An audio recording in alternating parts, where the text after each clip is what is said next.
Title करने का wait कर रहे हैं.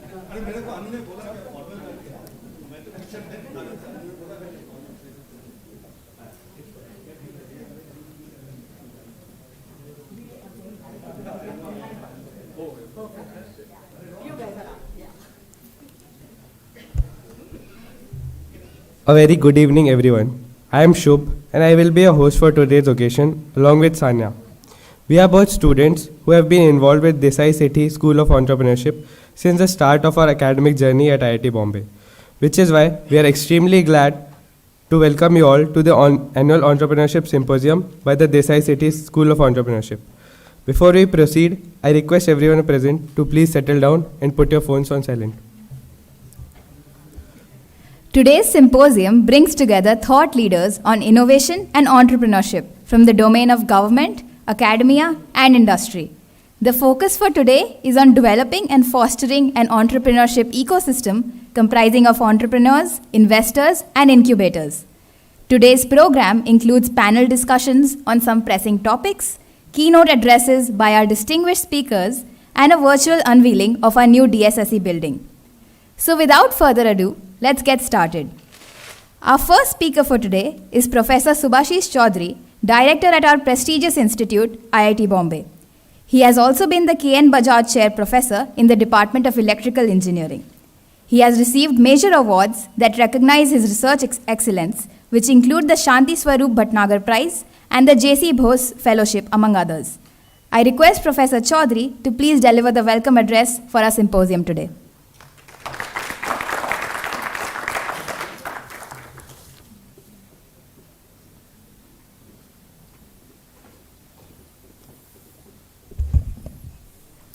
Thank you.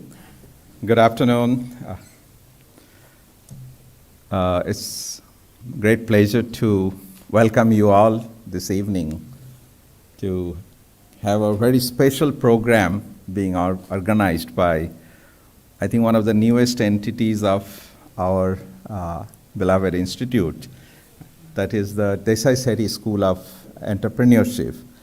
And they are doing this special symposium so that to create an ecosystem of innovation, how we can leverage the current set of, I think, the feverish, or bullish, whatever the atmosphere that we have it running all over India in terms of doing something new, setting up, startup, whatever the culture that gets done during the process, to leverage it in an academic setup with the facilities that IIT Bombay can provide. So on behalf of IIT Bombay, I must also first acknowledge with thanks the great generous support of our distinguished alumnus, Mr. Dsse, who somehow could not come physically, but he is there online for his generous support for making sure that this particular the school, that is the Dsse School of Entrepreneurship, gets into the business as quickly as possible and provide the leadership that the country needs from IIT Bombay. I'm also very happy to introduce you and for joining a very special friend of IIT Bombay, Professor Mary Gertler, who is the president of University of Toronto. This is his third visit to campus, that's what he told me, and we could not let him go without being the chief guest for today's program. As a matter of fact, the Toronto city, if you know, in and around the University of Toronto, there is a great ecosystem of similar kind of thing that's happening, and we expectantly look forward to his experience as well as his leadership role that he played in bringing it to fruition. The objective of the symposium, as we said, is to bring leaders and academia, together, leaders of the industry as well as our academia together to do brainstorming, And during the process, we also have young students to charge them up to see that there is life beyond doing what is we teach in the class, and also beyond joining to a company. In between, there is a path that we would like many of you to traverse in terms of trying for new initiatives, new goals, startups, whatever you can think of. And IIT Bombay will be very happy to support in your journey. And to very briefly tell you, our distinguished guests that who are here and may not be aware, that IIT Bombay, we are creating different pillars within the system to support this kind of ecosystem. And there are several of them. And the first one, of course, that comes to our mind is the sign that Society for Innovation and Entrepreneurship, which is about 18 years old. And this has already incubated about 200 companies. And I think the collective valuation of the companies that it has incubated, which has raised capital, is around $2.5 billion till date. Okay? And one of them is, of course, a unicorn. So that shows that this is one of the probably the best incubator that in India that we have today. But at the same time, we also have some other verticals. Okay, and the other vertical, which is the one which is actually organizing today, is the Dsse School of Entrepreneurship, because we also realize that our students, as well as the young people of the country, they need to be trained formally in this area so that the success rate actually goes up. And that's probably one of the things, as well as to get you more motivated into doing things. Typically, we as professors, we think, we have we may be good in our work, but the key problem that we face is that we believe what we do is the best thing in the world and that nothing else is as good as anything like that. But when you are an entrepreneur and when you want to do something, set up a company, it's not what you want, what the other side of the world wants, what actually fetches you money, what fetches you business. So all this thing, and that's what is very different from we the professors. We have like a boasted ego, which is always there. So this is how we wanted to separate it out. And I'm sure that Dsse School of Entrepreneurship will go a long way. And they are collecting, I think, are getting more, I would say, the mentors who have been successful people to help all these people to go through the journey to this formal training process. We are also, I would say that we also have an entrepreneur cell. And the last weekend, if you have been in the campus, you might have seen the e-cell, which are the huge footfalls of students from all across the country.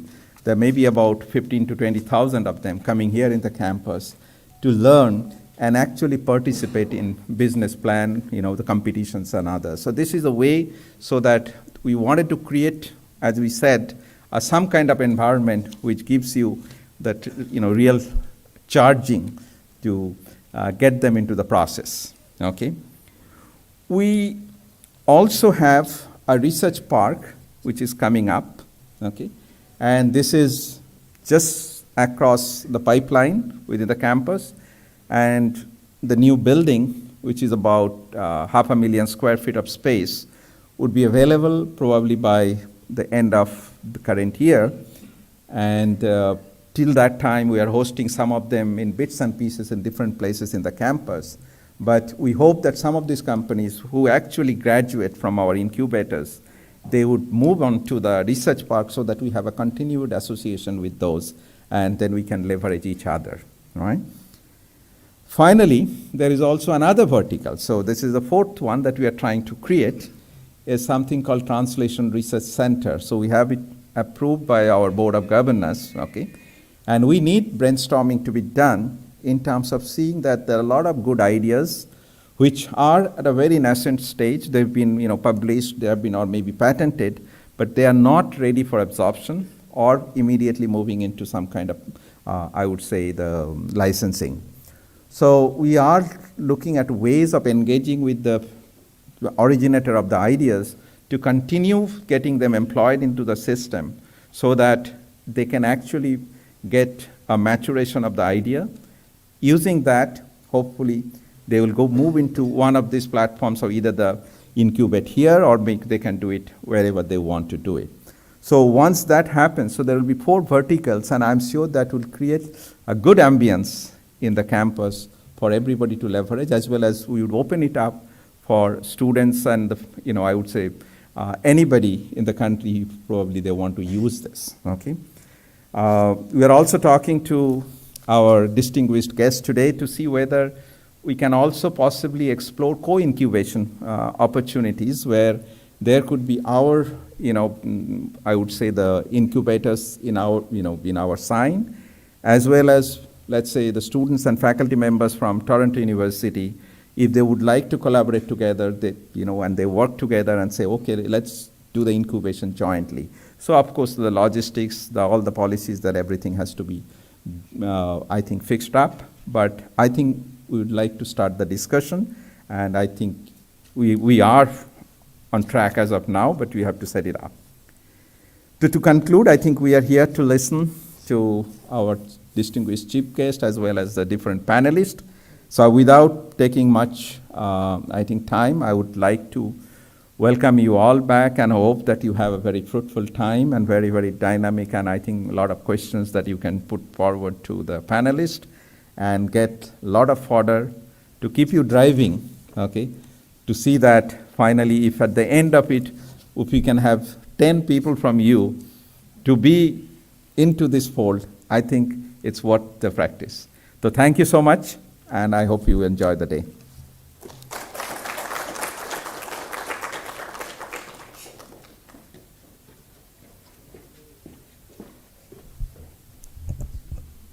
Thank you, Professor Subhashish, for giving us glimpses of entrepreneurship ecosystem in the institute. Now I'd like to invite Professor Merrick Gertler, who is our chief guest for today's symposium. He is currently the president of University of Toronto. Prior to that, he has also served as the Dean of Arts and Sciences, the largest faculty at the university, leading many important innovations in the undergraduate teaching and learning. He is a professor of geography and planning, and his research investigates the role of city regions as sites of innovation in the global economy. I request Professor Gertler to please join us on stage to deliver the keynote address. Thank you.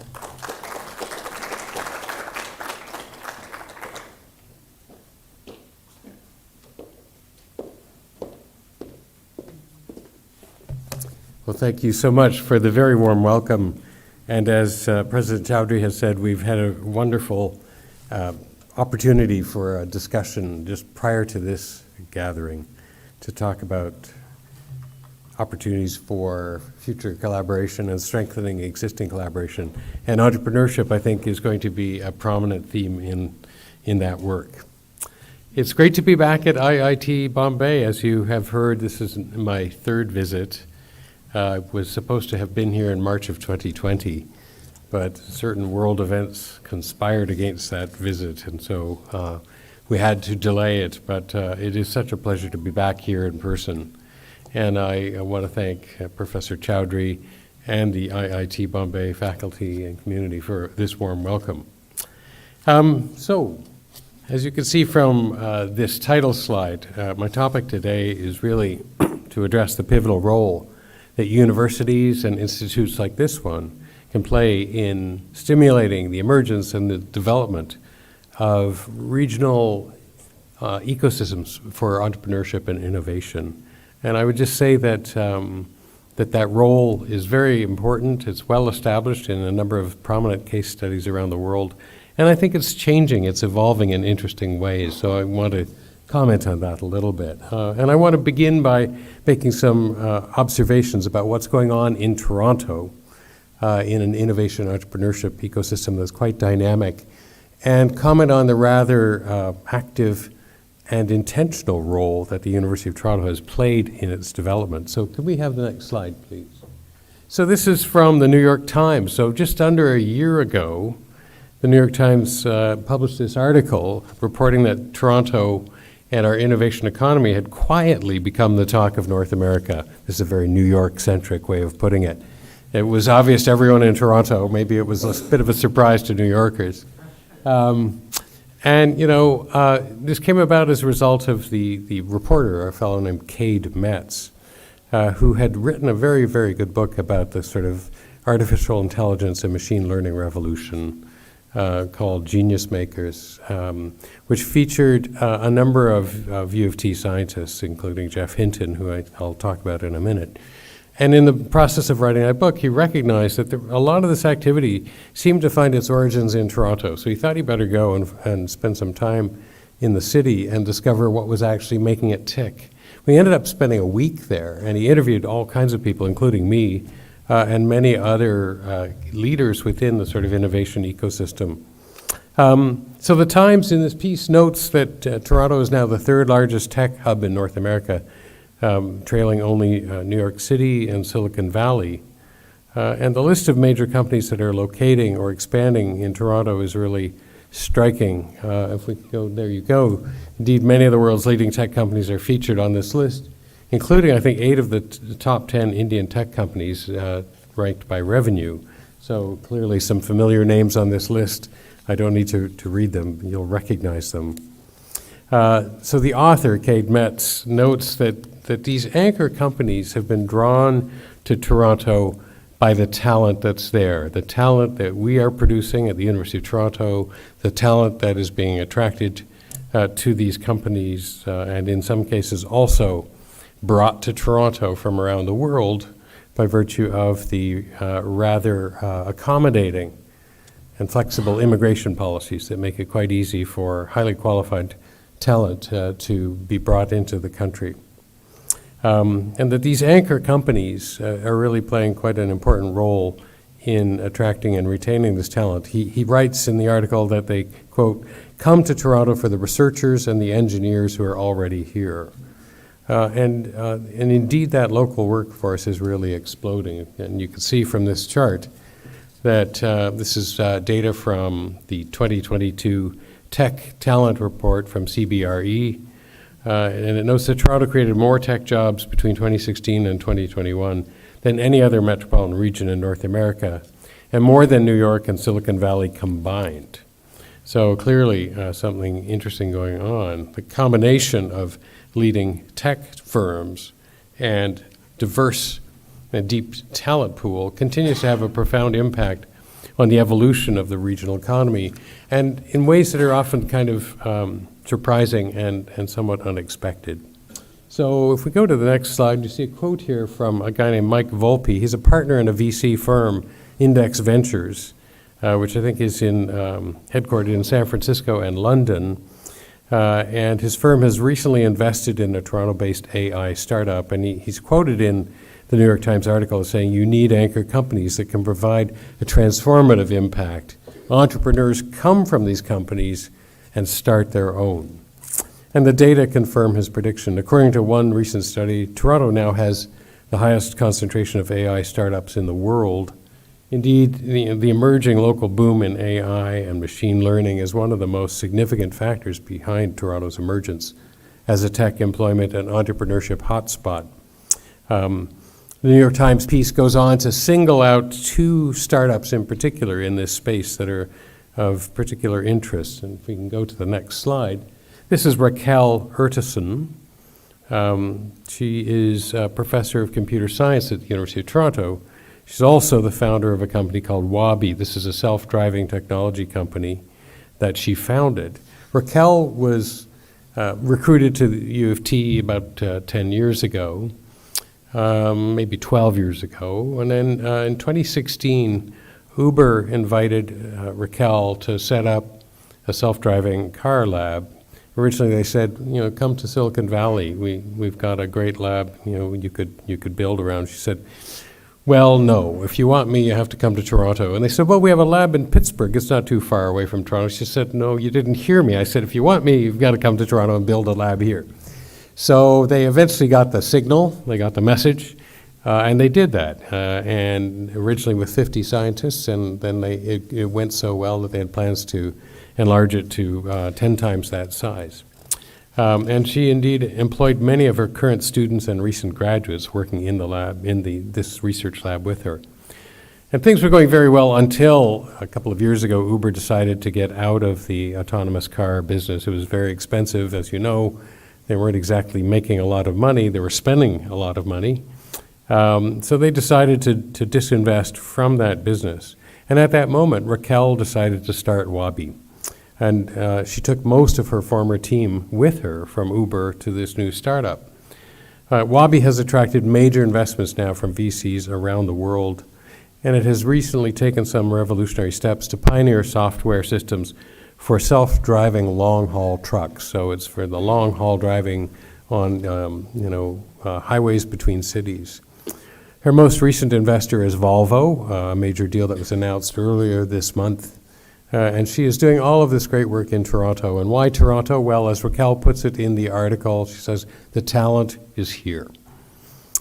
Let's go to the next slide. This is the second startup that was commented on in this New York Times piece, a company called Cohere, founded in Toronto by former members of Geoffrey Hinton's research group at the University of Toronto.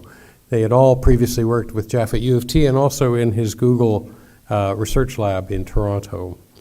Another example where a scientist said to a global multinational, if you want me, you've got to set up the lab here in Toronto. This is a natural language processing firm which has raised nearly $200 million US from foreign VCs like Index Ventures, as well as local investors like Radical Ventures, which is rapidly developing a really impressive portfolio in the AI space. We go to the next slide. Jeff Hinton needs no introduction to this audience. His work has been revolutionizing AI, celebrated around the world. The so-called godfather of deep learning is a legend, won the Turing Prize a couple of years ago. And of course, he delivered the convocation address here at IIT Bombay in 2021. Mentioning Jeff brings me back to the University of Toronto and the role that we have played in this amazing story. So, universities, to zoom out a little bit, universities stimulate local economies in many well-recognized ways. This has been a focus of my scholarly research throughout my career. So in some ways it's fun to be in the president's office because I can now be an active participant in this process. Indeed, I've also spoken on this theme at previous visits to this wonderful campus. So if we could go to the next slide. Among the most prominent considerations here are things like the role that universities play in creating a strong research base and local talent pool that employers and entrepreneurs can take advantage of, and that was evident in some of the quotes I've already shared with you. The role we play in setting effective intellectual property ownership rules and incentives, and there's a lot of debate about what effective means in this space, which I'm happy to talk about at greater length. The role we play in fostering a strong entrepreneurship culture, and listening to President Chowdhury, it's obvious that that culture is alive and well and very strong here at IIT Bombay. And I think it's also very strong at the University of Toronto. But that's relatively new. 10, 12 years ago, entrepreneurship was kind of the option of last resort. If you didn't get a job at a big company, then you started your own. And you might succeed, you probably would fail. Now it's completely changed, right? And it's become an option of choice for more and more of our students and indeed our faculty. And then lastly, providing affordable space and support to nurture the development and growth of new firms that are started by our faculty or by our students. And here again, IIT Bombay is very actively involved in doing exactly that. So let me give you some more examples from Toronto. If we go to the next slide, we have now created a whole ecosystem of 11 incubators and accelerators across our 3 campuses, generated over 600 startups in the last 10 years. There's more than $2 billion in investment attracted. This isn't valuation, but actual investments. And in fact, this number is now out of date because just the 2 firms that I mentioned in my very brief thumbnail sketch, Wabi and Cohere, between them have probably attracted $500 million of investment US just in the last year or so. So clearly a lot of good things going on. But I would also like to emphasize a more active and strategic role that universities can play in creating local hubs of innovation and entrepreneurship. So let's go to, this is Jeff Hinton in 1987. That's what he looked like. You can probably tell by the computer he's working on. He arrived at U of T in 1987. We'd attracted him from CMU. And at the time, and for the next couple of decades, Jeff and his research group, they were undertaking fundamental research to build new computational frameworks that were untested and controversial. They were untested because we didn't have the computing power and we didn't have enough data, really, to activate these models. Toronto held special appeal for Jeff because of the availability of research funds. He was increasingly concerned that if he was to stay in the US, he would have to rely on defense agencies for his research funding, and that seemed to run counter to his own kind of ideological or ethical stance. So, the availability of funding for curiosity-based fundamental research from our National Science and Engineering Natural Science and Engineering Research Council, the Canadian Institute for Advanced Research, these were real drawing cards for Jeff. It was hard work, and Jeff and his team spent many years in the kind of academic wilderness as sort of fringe characters.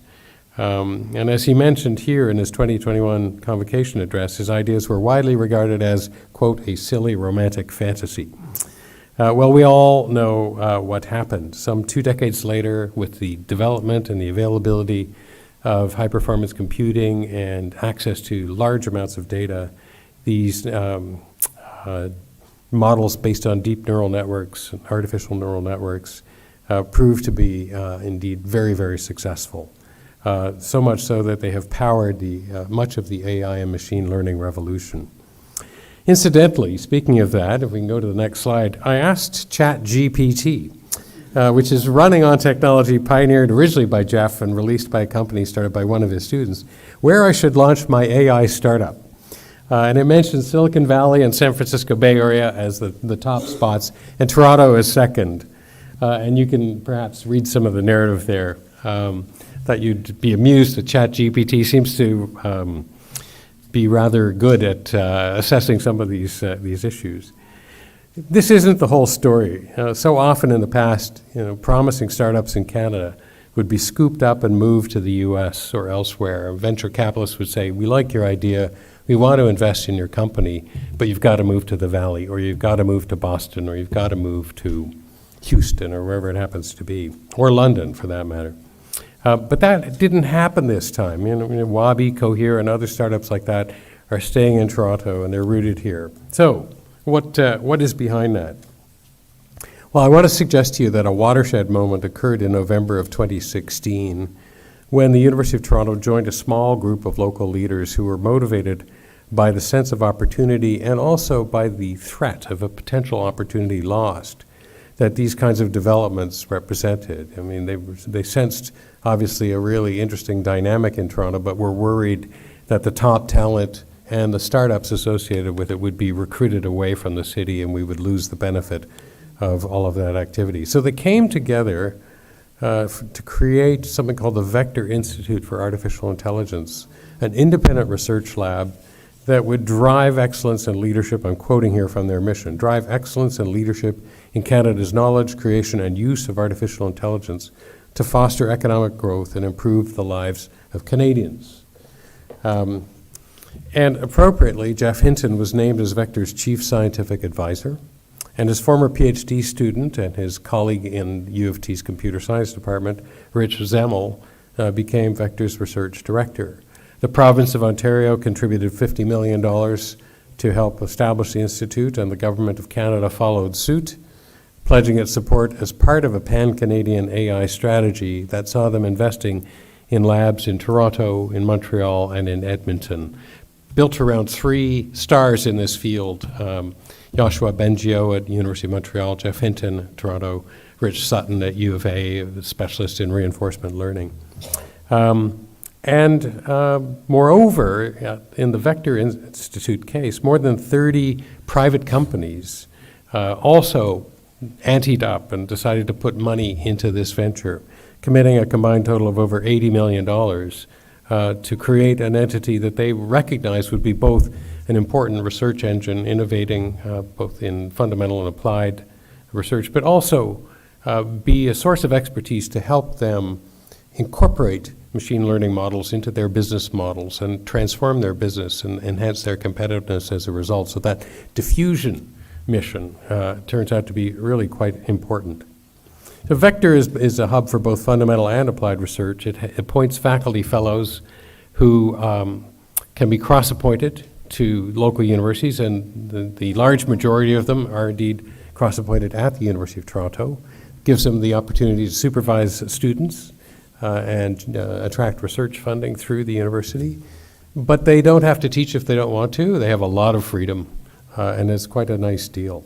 It was also, the formation of this institute was really a signal about our collective commitment to changing the path of the future, one that has inspired others to help build the emerging AI powerhouse that Toronto and Ontario have become. So if we can go to the next slide, here are a few recent indicators that attest to this boom. Another 50 companies relocated to this ecosystem this year, and 22 new companies were started. I guess this is 21, 22, so technically last year.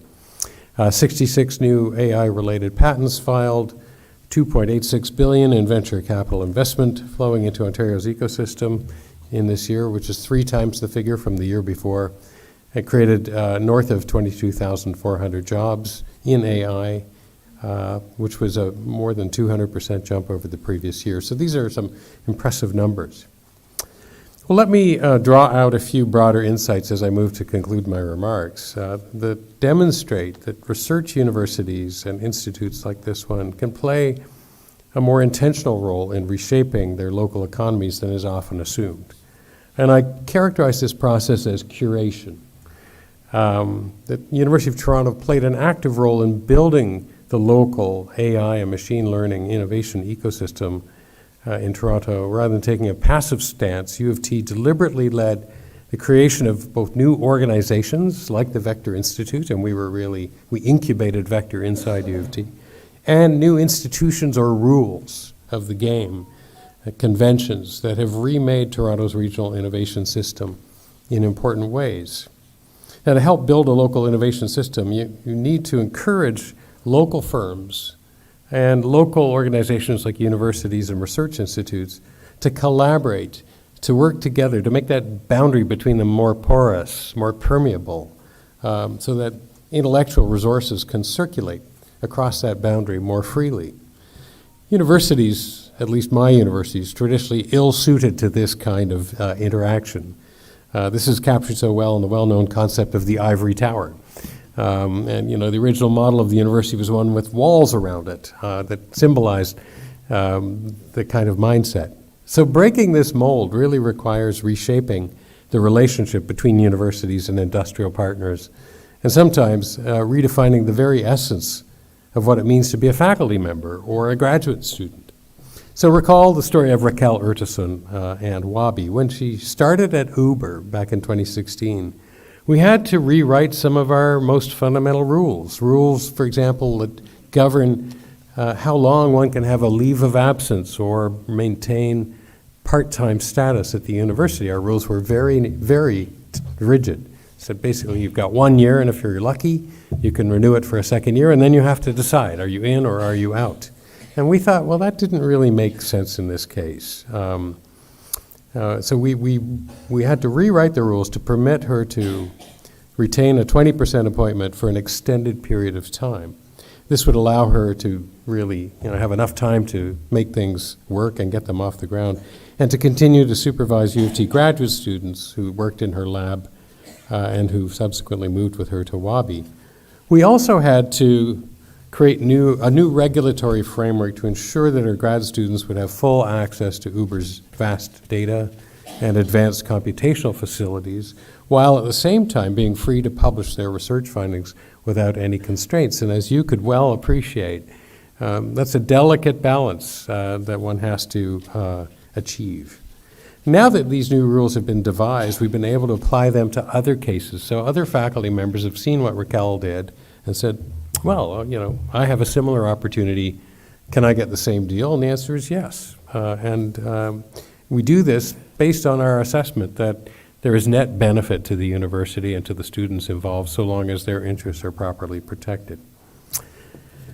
So, let me sort of tie these various aspects of curation together and talk about one other element of it. So at the southeast corner of our St. George campus, which is our major downtown campus, our original campus, we're building the Schwartz-Reisman Innovation Campus. This is just across the street from our research park, the Mars Discovery District. This is a photo that appeared in the New York Times article, and it actually is now completely closed in. I think the cranes are gone. This building will be open, I think, at the beginning of the second quarter of 2023. So this is phase one. Go to the next slide, you'll see what the full phase. So what you saw in that first picture is the shorter tower on the left-hand side, which will be focused on AI and machine learning. The Vector Institute will be moving into that building, along with space for many, many startups and scale-ups that are aspiring to become the next Wabi or Cohere or other spectacular successes. The taller tower on the right, which we will soon be commencing construction for, will have a life science focus and a lot of wet lab space. And it's not accidental that we put those two together because, of course, there's such interesting convergence between artificial intelligence and health science and healthcare, with the massive reams of data that are generated and the incredible potential that that kind of collaboration represents. So, and we had to build this space because Toronto had run out of this kind of space. It's a real shortage of it. So it will also house the office that coordinates all of our innovation incubators and accelerators, or entrepreneurship accelerators. The central office will be here, although the incubators themselves are distributed around our university. All of this sits just a 5-minute walk from our main engineering buildings, from the Faculty of Medicine, and just up the street from no fewer than 6 of our research hospitals, which are clustered on University Avenue just south of here. So there's a lot of brain power that's clustered here. And that proximity, the ability to move from your university office or lab to your startup or your hospital clinic is really a really critical quality or characteristic of this space. So the idea is to bring ideas and talent, opportunities, firms, and resources together in a single complex. In many ways, this represents the pinnacle of active curation. So if Toronto has quietly become the talk of North America, as the New York Times has suggested, it's making a lot more noise now, and it is soon going to get a lot noisier. So with that, I want to thank you for your attention, and thanks once again for inviting me.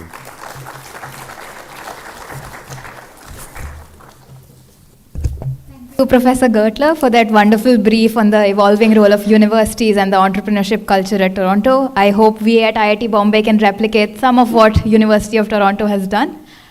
With that, I would like to call our director on stage to please felicitate our chief guest with a token of our appreciation.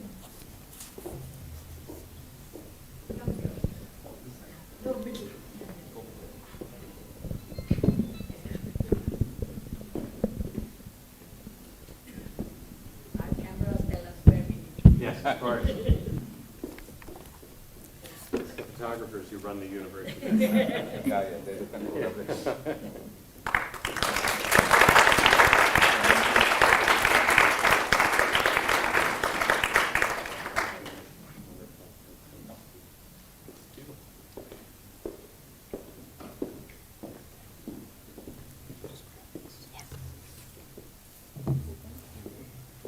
It is now our privilege to introduce Professor Suresh Bhargav, who is a distinguished professor from Royal Melbourne Institute of Technology and the Dean of Innovation. He has been awarded the Queen's Medal, the highest civilian honor in Australia. He is a distinguished visiting faculty at several technology institutes across the globe. Professor Bhargav, in addition to academia, is also a mentor and solution provider for corporates, incubators, and universities. I would request Professor Bhargav to please grace the stage with his presence.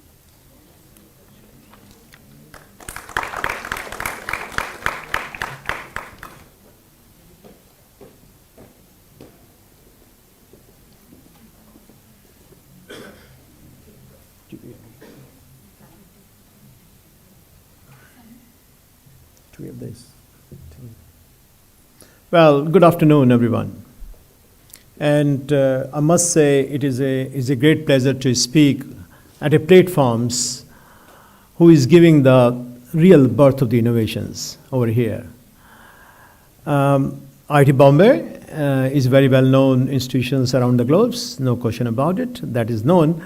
But the IIT Bombay is turning a place where I call it probably in Hindi religions term, where the Saraswati or Lakshmi are joining the hands together.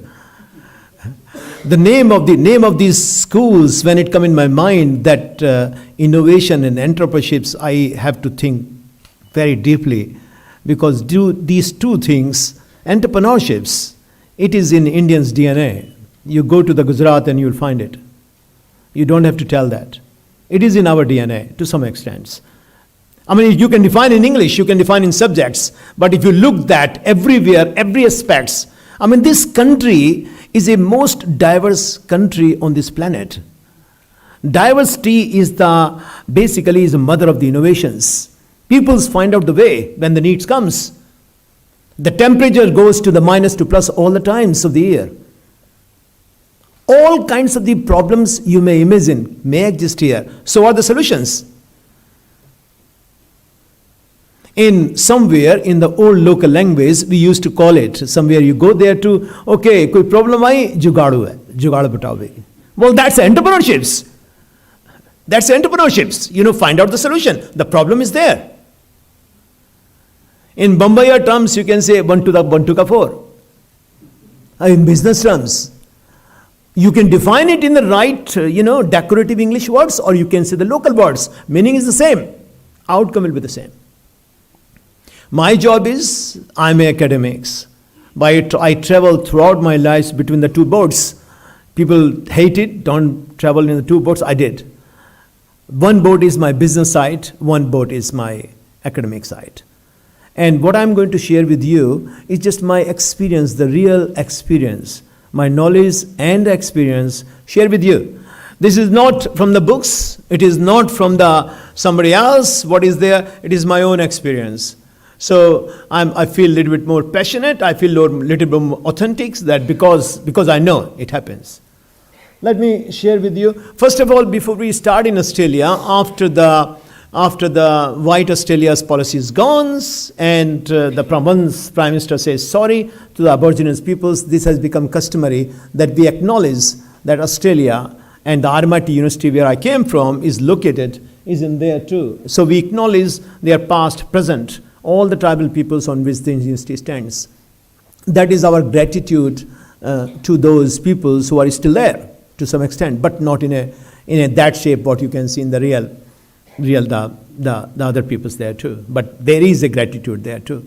But when I was thinking about it, when I said that India has gone one step forward, our new president, she came from a tribal community.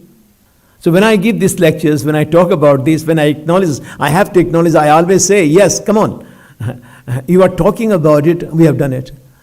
When I say we have done it, India has done it.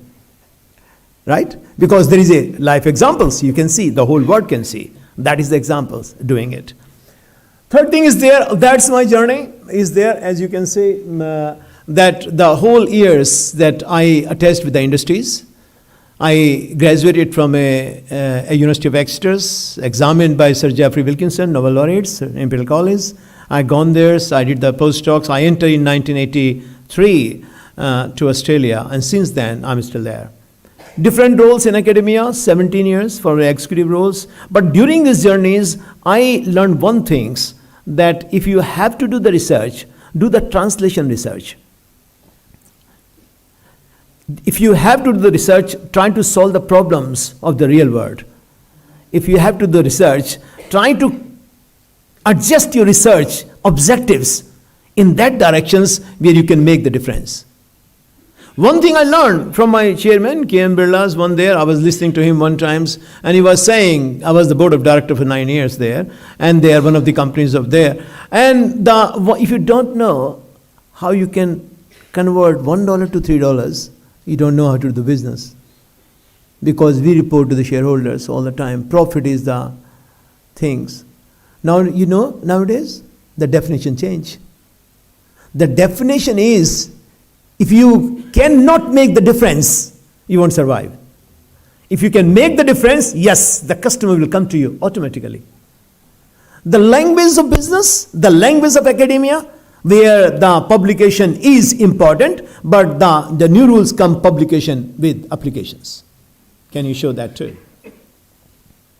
So that is the types of the mentorship, types of the experience which I am going to show you as well. I mean, I am basically a professor over there. Creating the knowledge is my job there too. Publishing the paper is my jobs. Open to the world, to that knowledge, it's my jobs. But translating at the same times in the young minds that you can do better than that, that is also my job. That is also my job. And that's why I'm doing it for the last at least couple of decades. That's the whole things I'm doing. I have my own centers. I have 30 scientists. Bringing the disciplines, joining the dots of those science and engineerings, breaking the boundaries completely to make the real innovations. That is the jobs, isn't there too? Then, first of all, I get confused. What do you mean? I mean, academics has a one class which always ask a question first. The one question was creativity. What is the difference between the creativity and innovations? Are the same words? Would you like to call yourself creatives or would you like to call as innovatives? Creativity is thinking a new idea. Innovation is doing the new idea. Creativity is a dreams. You develop a hypothesis, that's fine. But translate those hypotheses into the real actions. Well, that's the innovations. Is in there too. Like when you can say the creativity plus ideas is in there, well, that's give you real innovations. The new buzzword is coming. Now the new buzzword coming in the academic platforms. What is that? Impact. What is the impact of your work, what you're doing? The impact is what the outside world sees, what you're doing. 90,000 startup in this country. You know that? 90,000 till to date. January 2023 data. Out of those 90,000, that's a good figure. Wonderful. But out of those 92,000 startups, how many are reaching to a stage 4, TR4? How many are dip into the death of valley? We have to think about it. Our job is to mentoring those young scientists. The average age of the Indian startup is 32 years and below. 14% of those startup founders are females. Brilliant, brilliant, amazing. This is the third largest, highest figure in the world. 90,000 is in there too. And I will talk about it soon there too. So you can see that's the definitions. That's you can see the difference over there between the innovations and the entrepreneurships is there. You can't make it big, no? Is in there. So has the inspiration, innovation is there. Innovation is the risk taking. Entrepreneurship is risk is not allowed. You have to convert the dollar into $3. Innovation is, that's why I'm talking about the two things, what the school is, innovation and entrepreneurships. How to join that dot together, our strugglings. Innovation goes, you take the risk. No problems, failures are accepted. Entrepreneurships, investors are coming. There is a death of valleys. They are putting the money, stage 1, stage 2, stage 3. And still you haven't got to the marketplace. Wow, problem. Secondly as well, the one thing as well, when the product come in the market, when you produce the product, yes, we have a 1.4 billion, we have a big market. But if your market is licensed outside of the India as well, crossing the borders, wonderful, isn't it? Wonderful. That is also a motive over here. I am fortunate to attend this e-summit, some shows in the some talks and some stalls over there, and I talked to some young investors, young entrepreneurs over there who is showing their product and everything as well. But surprise to me, they were very little aware of the risk. What is the risk factor? I think they should be aware of the risk factors. Not only the IP factors, but also the real market factors. Because market is just not India. Market is the whole world. The global is the market. World is the market. If you target your product, if you target your things just beyond the boundaries of India, if you target the product that can I go beyond the boundaries, can I test my product over there? Wonderful. That is the target should be. If the product has come out. And most of the product what I saw over here, which is very clever, you know that how many apps are downloaded per second? 100,000. 100,000 apps are downloaded per second. Average American is spending 5 minutes every 5 minutes he is checking the phone. He is checking the phone. Right? What I'm trying to say to you here, the technology is in the race with the thought of minds. The both things are running parallels. What the speed of thoughts and the speed of your app, your computer, you are in the race with that too. They make the impact. They impact in your daily lives. They impact your things in there too. And then you can see innovations, you don't need to go anywhere. You just go outside, you go everywhere, you go here and there, and you will find the problems. Identification of the problems which can make the difference is the first steps. And you can see all around, easy. Thought process starts. And then translate that thought process into the real actions. Well, that's the step as well, isn't there too? That's why I was telling you the Pierce wisdoms over there, that you can see the Saraswati and the Lakshmi is matching together. And really, that is the world. The world is using the knowledge economy. We are in the space of the knowledge economy. The knowledge is creating dollars for sure, isn't it? So these things which I learned in the childhood, they do not match together. In fact, there were the stories, I was listening to that as well, and I can probably tell you in Hindi as well. There was a शुरू में class में किसी ने कहा कि एक sentence बनाओ, तो था विद्वान वर्ड दिया गया, विद्वान का शब्द बनाओ, कि उसने कहा एक गांव में एक गरीब विद्वान रहता था. तो टीचर ने उसका बुक वापस करी, इसमें गरीब शब्द का उपयोग जरूरी नहीं है, अगर वो विद्वान है तो गरीब हो गई. इसमें गरीब शब्द का आपने अनुपयुक्त यूज मत करो, फालतू शब्दों का यूज ही मत करो, क्योंकि अगर वो विद्वान है तो ये डेफिनेशन थी when I was the year 8. Because I saw my teachers, I saw my mentors, well, they are the poor peoples. Now, situation can change. The knowledge can translate it into the dollars economy. You can become a partners. Why the mentors cannot become a partners with their students? Why not? Who is stopping them? Two advantages over there. A, they have a better knowledge. B, they have a trust. And trust is the foundation of your partnership, isn't it? If you are working with the students for 3 years, 4 years, you develop the trust. In the business, if there is no trust, there is no relationships, isn't it? It's a marriage of convenience we call most of the times.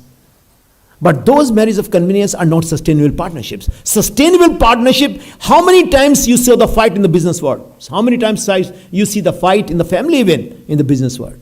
How many times you see the family split? The business splits. The trust.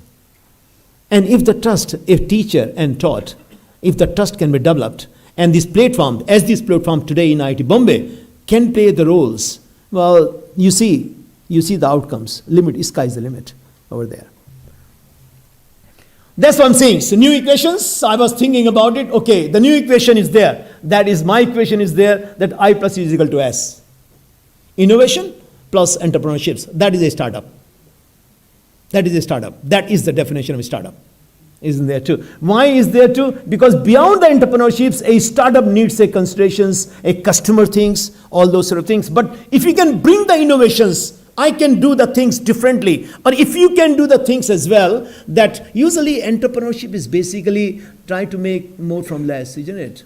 More from less. But if you talk about the inclusive innovations, you can talk about is that how to make more from less for more.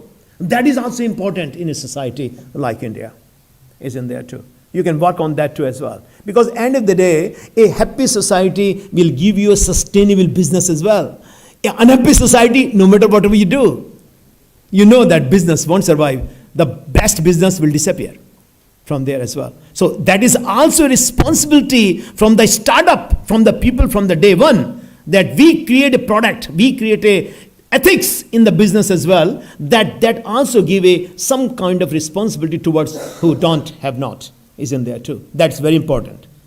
Okay, so that's my view as well, and that's the theory, what you call the startup ecosystems. I cannot read it because I think I don't know what is the problem here, but if you can read it, you can see it clearly over there. That is the ecosystems. These are the criteria, 1, 2, 3, 4, you have to run. If you want to start up ecosystem, that is the ecosystems. I was thinking about it. You need those points over there clearly to develop a startup. So you can see the 87,988 startup, 12th January 2023, India, third largest in the world. Right? It has 8 lakhs jobs created. More. Now the figure changing every day. Average nearly about less than 32 years and 14% female founders. A great news. Wonderful. Because what it does, when you fail or you succeed, doesn't matter. At least you are developing a attitude in the mind of the young generation. You can do it. You can do it. You don't have to go to job lines. No. You can also do some things which can create the outcomes, which can create your livings. Sometimes it can create both living and life. So that attitude is most important things is in the minds, because most of the times every one of you, every one of us defeated not by anybody else, by ourselves, because we usually give up. I can't do it. It's not me. The moment the word comes, I can't do it, it's not me. Gone. You're gone. Because you accepted the defeat by yourself. Nobody beat you. You beat yourself. Because the attitude was there. Attitude, what we learned from all the times in the history in the past. I can't do it. It's not my job. The moment you say, it's not my job, gone. Is there. And that's why I say that, and that is the unicorn startups. You can see in India is very good in there too. And in this unicorn startup, a propriety is about the 1 billion or more is in there. And that figures is also very amazing. But you remember that 0.00006% goes to that level. Isn't there too? So those people who are really serious about starting a startup have to think very deeply how we can do not trap in the death of valleys. Right? It's very, very important, because there are two things are there. Not only the money lost, but think about it, this is the best time of your life. You're starting on 32 years. This is the best time of your life. The life goes always timed, B&D. You're not here forever. We are not here forever. Doesn't matter we are billionaires or we don't have anything. So you want to make best use of it, isn't it? 32 years of age, or 5 years or 10 years of that, and you trap into that death of valleys and finished. So you see, that best part of my life is gone. Money is gone, but that time is gone too. So we have to be very well aware and mentored by the peoples what is the risk and reward for everything, isn't there? That's what I'm saying. By years, the India is rising like anything, like mushrooms, as I said to you. And I like it. I'm not worried about it. But in Bangalore, in Maharashtra, in Gujarat, and all those things, because what was happening in India, as I told you before, that entrepreneurship is in our DNA. It was hidden there. It was being used when we need it. Nowadays, when this system is become regulatory, when the people are seeing the opportunities, now it is coming out by a system. So a person who is not even graduated, who is not even high school, he can invent some things. And they did. You see so many inventions coming from the villages in India. Google, the Google thing, that apps and all those sort of things, that is coming from there, is there too. People have a different types of I'm wondering, even I'm a chemical engineers type of thing, like a methane, biofuels and everything, that can come from there too, as well, isn't there too? Like, always remember, that's my thing as well, and I got it from my guru, Dr. Mishelkar as well. He always thinks to that, test yourself. Is it your technology, whatever you're doing, is affordable? Okay? Is scalable? It is sustainable? Is it universal? It is rapid? It is excellent? Or is distinctive? Does it make a difference? So test your ideas, test your product, whatever you are going to intend. Because if you pass, if you get 9 out of 10, 8 out of 10, then go to stage 4, T4, T5, then okay, the investor will come to you. Because I have tested everything. Remember that I tell to my students as well, the attitude of a person is the altitude of his success. People talk about whether I have success or fail in there too. And the word is viewed differently by everyone. It is individual perceptions that governs his ambitions, and that maybe he views the opportunity in the world. Success, by the implication happiness, is not determined how much money you earn. Remember, success is determined whether or not you achieve your chosen goals in the life. What you want to do is in there too. So what turns to the goals and dreams and even limited objectives into success is the attitude of the person. It's very important, the attitude of the person. If you have a right attitude, success is assured, no problem. But if you don't have a right, and remember one thing, in India and in many of the country as well, entrepreneurship is jugaad, it gives a lot of games is coming there. Remember one thing, you cannot fool all the people all the times, right? So that's very important that too. And that's it, that I talked about the balloons in there. I was thinking about a balloon you keep in the box, you keep in the book, but when you put the air in there, balloon is visible. You don't have to tell anybody who you are, what you do. Which balloon will go highest in the airs? What is the attitude you have? What quality of the air you have in the balloons is in there too. Black, brown, white, doesn't matter. It doesn't matter. Balloon is hidden in the books. It is in the box, right? But you put in the air. What type of the air you put in the balloon is very important. Is extremely important. What kind of product you are bringing? Is it making a difference? It is going high. And then highest, you go there too. You know that. This is my success. That's how I'm going there. Isn't there too? Remember, I always have another lecture there, how not to kill a good idea. And I always like this phrase of Mahatma Gandhi. Whenever you put the good ideas in front of many people, they say, okay, first they ignore you, then they laugh at you, then they fight you, and then you win. You are persistent. It's very, very important there. And next things I call you about is the ignite, passionate. 90% is happening in daily life. How are you? I'm okay. Is this okay? Is okay? Or you can do better than okay. When you love something, it's a different media. If you love something, if you love your job, different things. If you're doing a job just for your earnings, it's a different things. If you want to feel great, then you have to ignite the passions. Absolutely. You have to ignite the passions. Anything you do with the passions, it is bound to create excellence. That's the important things is there. And that's what we do in there. That's why I say, okay is the enemy of the greatness. If you are wait for tomorrow to do something, well, that's its greatness. You are kind to that too, as well there too. And I usually like this person, that this life is a great chance, guys. I was feeling that there are many students over here. The life is a great chance. Seek for the highest, aim for the highest, and you will share the rightest as well. And then say, we should leave this world a better place than I entered in it. Whereas I'm telling you as well that whatever business you do, whatever entrepreneurship you do, innovation you do, look your ideas in the feeling that we are the tenant here in this nature. Whatever business we do, don't disturb the nature too much. Otherwise, another COVID will come, for sure. That was the disturbing the natures. When you are the tenant here, you try to disturb the buildings, what will happen? Building will collapse. And nature won't be very happy. Is there too. And when you are a tenant, you have to leave this place for other people too, clearly. So whatever the business you do, whatever the knowledge you try to translate into the actions there, that is very important. I did try, and that's how I want to share. If you can play the video, please. And this will be the model we'll give you. The model was there where the ideas were tested by the expert, including Nobel laureates. And on this side, you have a billionaire sitting over that side too as well. They are testing in the market what is there. We call it was the first in the world, not academic sharp things, it is academic sharp brain.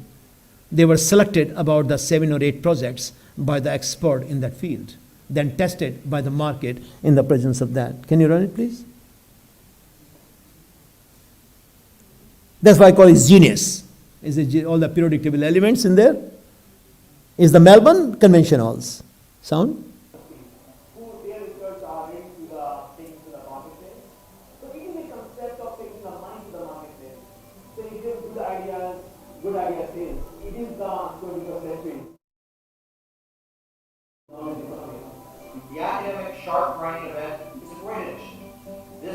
event has been created in Australia as part of the RACI Centenary Congress.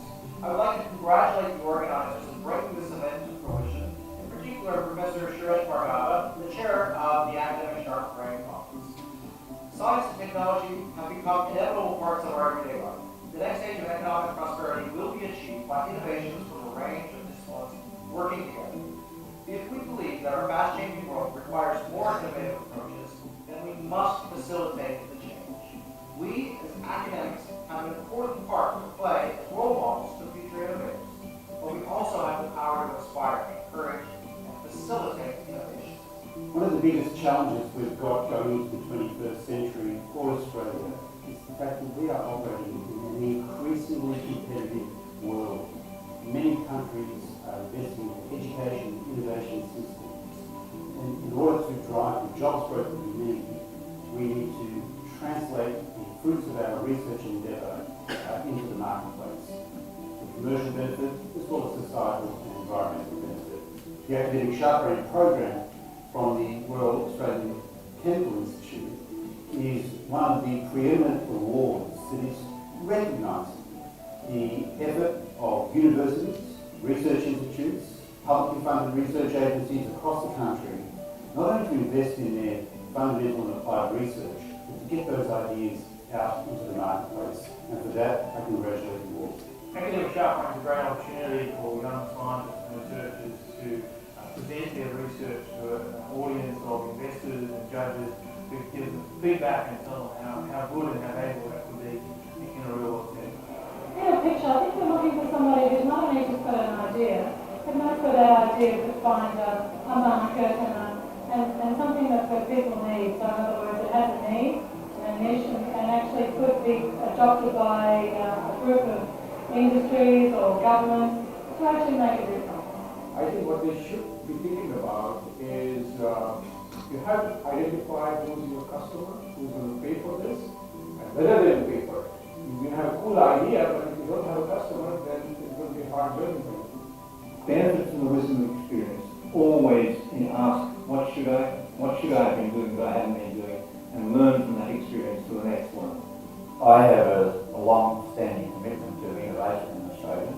I think generally we don't understand the amount of work that's involved in. Is the inventor of the plastic notes in Australia. You see the plastic Australian notes are very different, which technology has gone around the globe. Unless we do that, we don't have employment for our graduates, we don't have currency coming in and so on. So I'm delighted that you're heading off along that track. So I first present this to you. Congratulations. We need role models, and so shaking up the system to make more role models would be a very good thing. I'm not too sure what to expect, but I suspect there'll be some product offerings, some service offerings, and maybe some new business model offerings. Shaking all over the place, so that's it. But it was good. Yeah, finally we made it. Well, we won 2 awards on Mercury area alone. So we'd like to continue with the commercialization of this technology. I would strongly encourage young academics to go into this and get themselves out of the comfort zone and pitch their ideas. So that they themselves may not be so confident, but I think when they get out there and practice more, I think they'll get more benefit out of translating their ideas into real world. Economics are famous that they always look into the box, not out of the box. They are more famous to publish the papers. My thing is that publication with applications. Can you take your mind, can you take your research to the marketplace as fast as, can you be innovative? If you're going to deliver profound impact, and I use the word profound deliberately, you have to actually think differently, and you have to think, am I making a difference here, or am I going to truly make a profound difference? And profound means shifting the country, shifting the world. It is not up to one discipline to change the society. It is the responsibility of humanity. I hope we'll find ways that we can connect good ideas that are being coming out of universities that will actually help us be more efficient or effective at our business. Researchers really do need to be able to understand the industry and its value chain. Sometimes the ideas that they pitch actually stimulate other thinking. They might just provide the seed and ask them to come along in, or then they actually provide the whole product. There's a big gap between potential and actually realisation of value, and they need to understand that that is a very long journey and they need some help. the market will pay for things, so some things have gone others, and whether we like it or not, it just might pay more for sewage treatment than a cancer cure, or vice versa. In Australia, in terms of the students and researchers, it's all coming from different backgrounds, as you can see from there, from China, Australia, local, from Europe. I think it's good to see that. It's really a sort of interactive process to sharpen the thinking process and to get ideas and advice back to improve the process to take the ideas to market. I thought the great value, though, was for young people to actually articulate what their aspirations, what they've achieved, their aspirations, but then the feedback, because I think some of the questions are quite penetrating. Clearly, many of the projects were not developed to that level to be able to answer, but no doubt those young people will go away with those questions and contemplate them, so I think it's been an enormously valuable experience. In terms of the sheer scope of ideas, some of these are worth pitching ideas. If they make it, they're good. What I'd really be keen to hear back from the presenters this afternoon, how they found the experience. If we reflected, could we have given them a more structured template or focused their attention on areas that they didn't think to include? Because after all, this is about helping them, and the students ultimately will benefit from this. It is an innovation in chasing innovation. And it is an amalgam of the young minds here, the experienced minds, and the minds of the young at heart.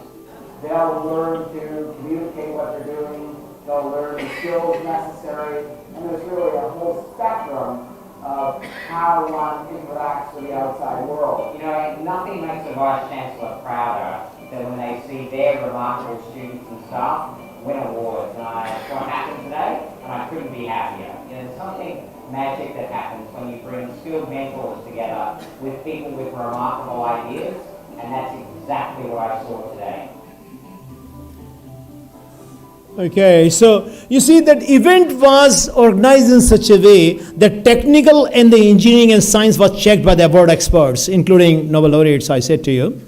3 vice chancellors from all over the globe, 17 countries, experts were involved in there. But on the other side, there were investors, they're business peoples, including your Reliance, including your CSIRA, they were the participants, is in there too.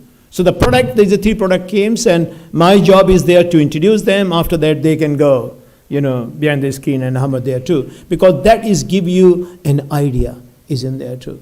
So my message to you all, particularly for those students and particularly for the young investors or basically young entrepreneurs, I will call it, or young innovators, once you got a science and engineering knowledge in your head, once you got an idea in your head, discuss that idea, test this idea. Test this idea on the scientific or the engineering field first. Is validity, because it does the 2 purpose. One is there, if you got an idea which can work today, you want to the Pentium 2 tomorrow. You want to get better product tomorrow. Research R&D will continue. Right? Secondly, you capture the product of the market. You capture the market. The market see a product, but they know the better product is coming. Right? That too. That's why you see when the Apple phone comes in the market, there is an overnight queue. It doesn't happen with the Samsung, because there is a perception in the mind, it makes the difference. So guys, my message or the end message, particularly the young investor is there, don't give up. Giving up that is not is a loss. No. I always say, you know, because I'm here about 2 months, so I start learning the local language. In the local language, what say is that manzil milegi bhatak kar hi sahi. Gumrah to wo hain jo ghar se nikle hi nahi. Right? Thank you very much.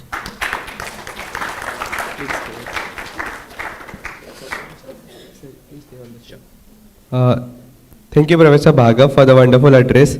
Saraswati, being the goddess of innovation, Lakshmi, being the goddess of entrepreneurship, is such a simple yet brilliant way to tie up innovation and entrepreneurship. I would now like to request Professor Goody to please join us on stage to felicitate Professor Bhargav.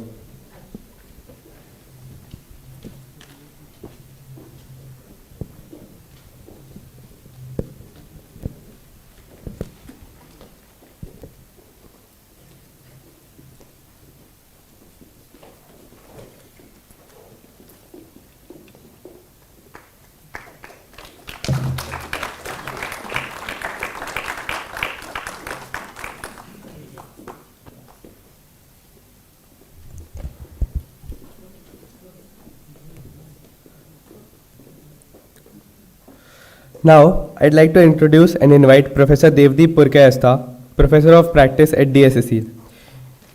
I have personally witnessed his inspiring aura as a wonderful mentor in the marketing and finance course he takes. He has served as the President of Enactus India and has 30 years of corporate experience, both in India and abroad.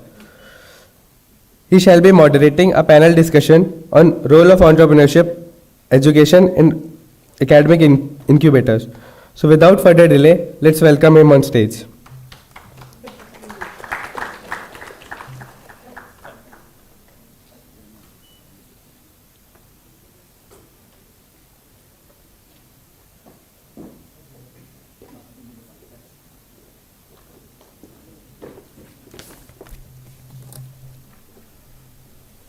Right, good evening. So let me first invite my co-panelist. So in my panel, we have Professor PVM Rao from IIT Delhi.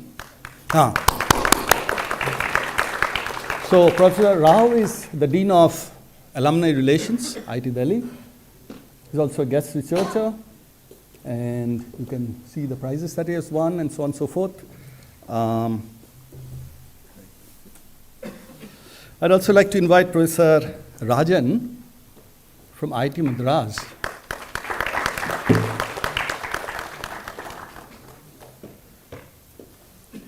Again, his resume is up there. Very difficult for me to explain and kind of share such illustrious resumes, so it's up there. I'd also like to invite Dr. Premnath, Dr. V. Premnath.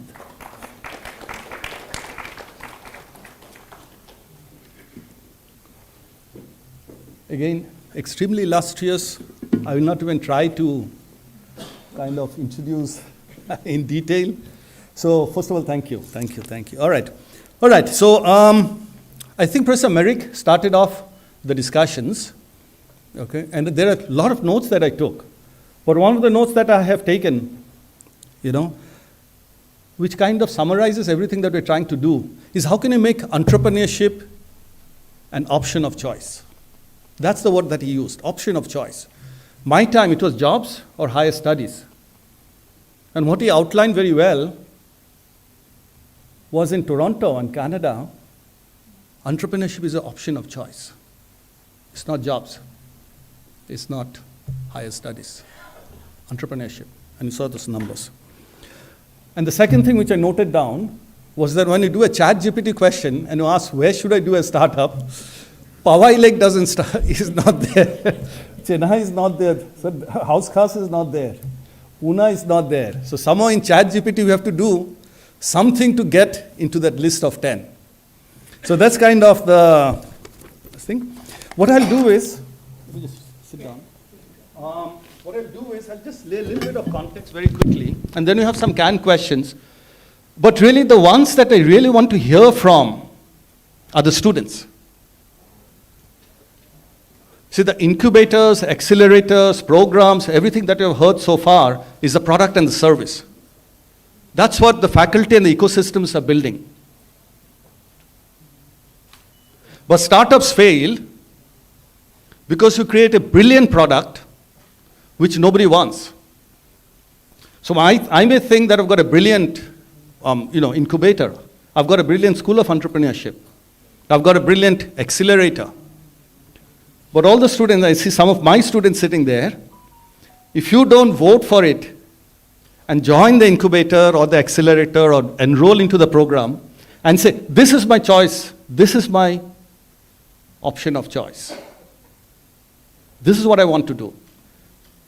Okay? So I think I would like to hear from especially the student body, because we faculty can talk a lot. We can hear a lot about Toronto and Melbourne and everything else, okay? But I'd just like to see some of my students who are there, how do they vote? So that's point number one. The second point is, I think Professor Bhargav very, very nicely showed us where we are today. But 2016 when I joined with Professor Milind, Professor Anand, Professor Guri, all of you got me into this in 2016. If you wind the clock back to 16th of January 2016, 1 p.m. the Startup India initiative was launched. The Startup India action plan was launched. Professor Bhargav talked a lot about what it is today, 6 years, 16 days down the line. The action plan then said 35 incubators in private sector, 35 incubators in public sector, 33 technical centers, and 1 portal. That's what it said. And 7 research parks, like IIT Madras. Okay. Today, like Professor Bhargav said, and in the 2016, we had 471 startups which were recognized by DPIIT. Most of them were in IIT Bombay, IIT Madras, IIT Delhi, or some of the IITs, IISc, and so on. There are only 471 recognized. Today, what Professor Bhargav said, 89,937 as of now. 471 has gone to 89,000. Those are recognized. What he did not mention was that registered on the portal are 2,49,000 startups. There are 2,49,000 startups registered on the portal, 89,000 registered, this thing. The incubators in 2016 were a handful, IIT Bombay, IIT Madras, sir, you were there. Today there are 926 incubators. There are 186 accelerators. Bombay City has got 33 incubators. Chennai has 31. Bhubaneswar has got 21. So from the time when Sign was the only incubator in town probably, today there are 33 in Bombay. So what's the challenge? If everything is working like this, what's the challenge? That's the context of our discussion today. And the challenge is brought up by a Niti Aayog call for expression of interest, which closed this week, 5 days back, which is we've got all these incubators, we've got all these accelerators, Professor Bhargav, that you said. Where is the impact and the scale?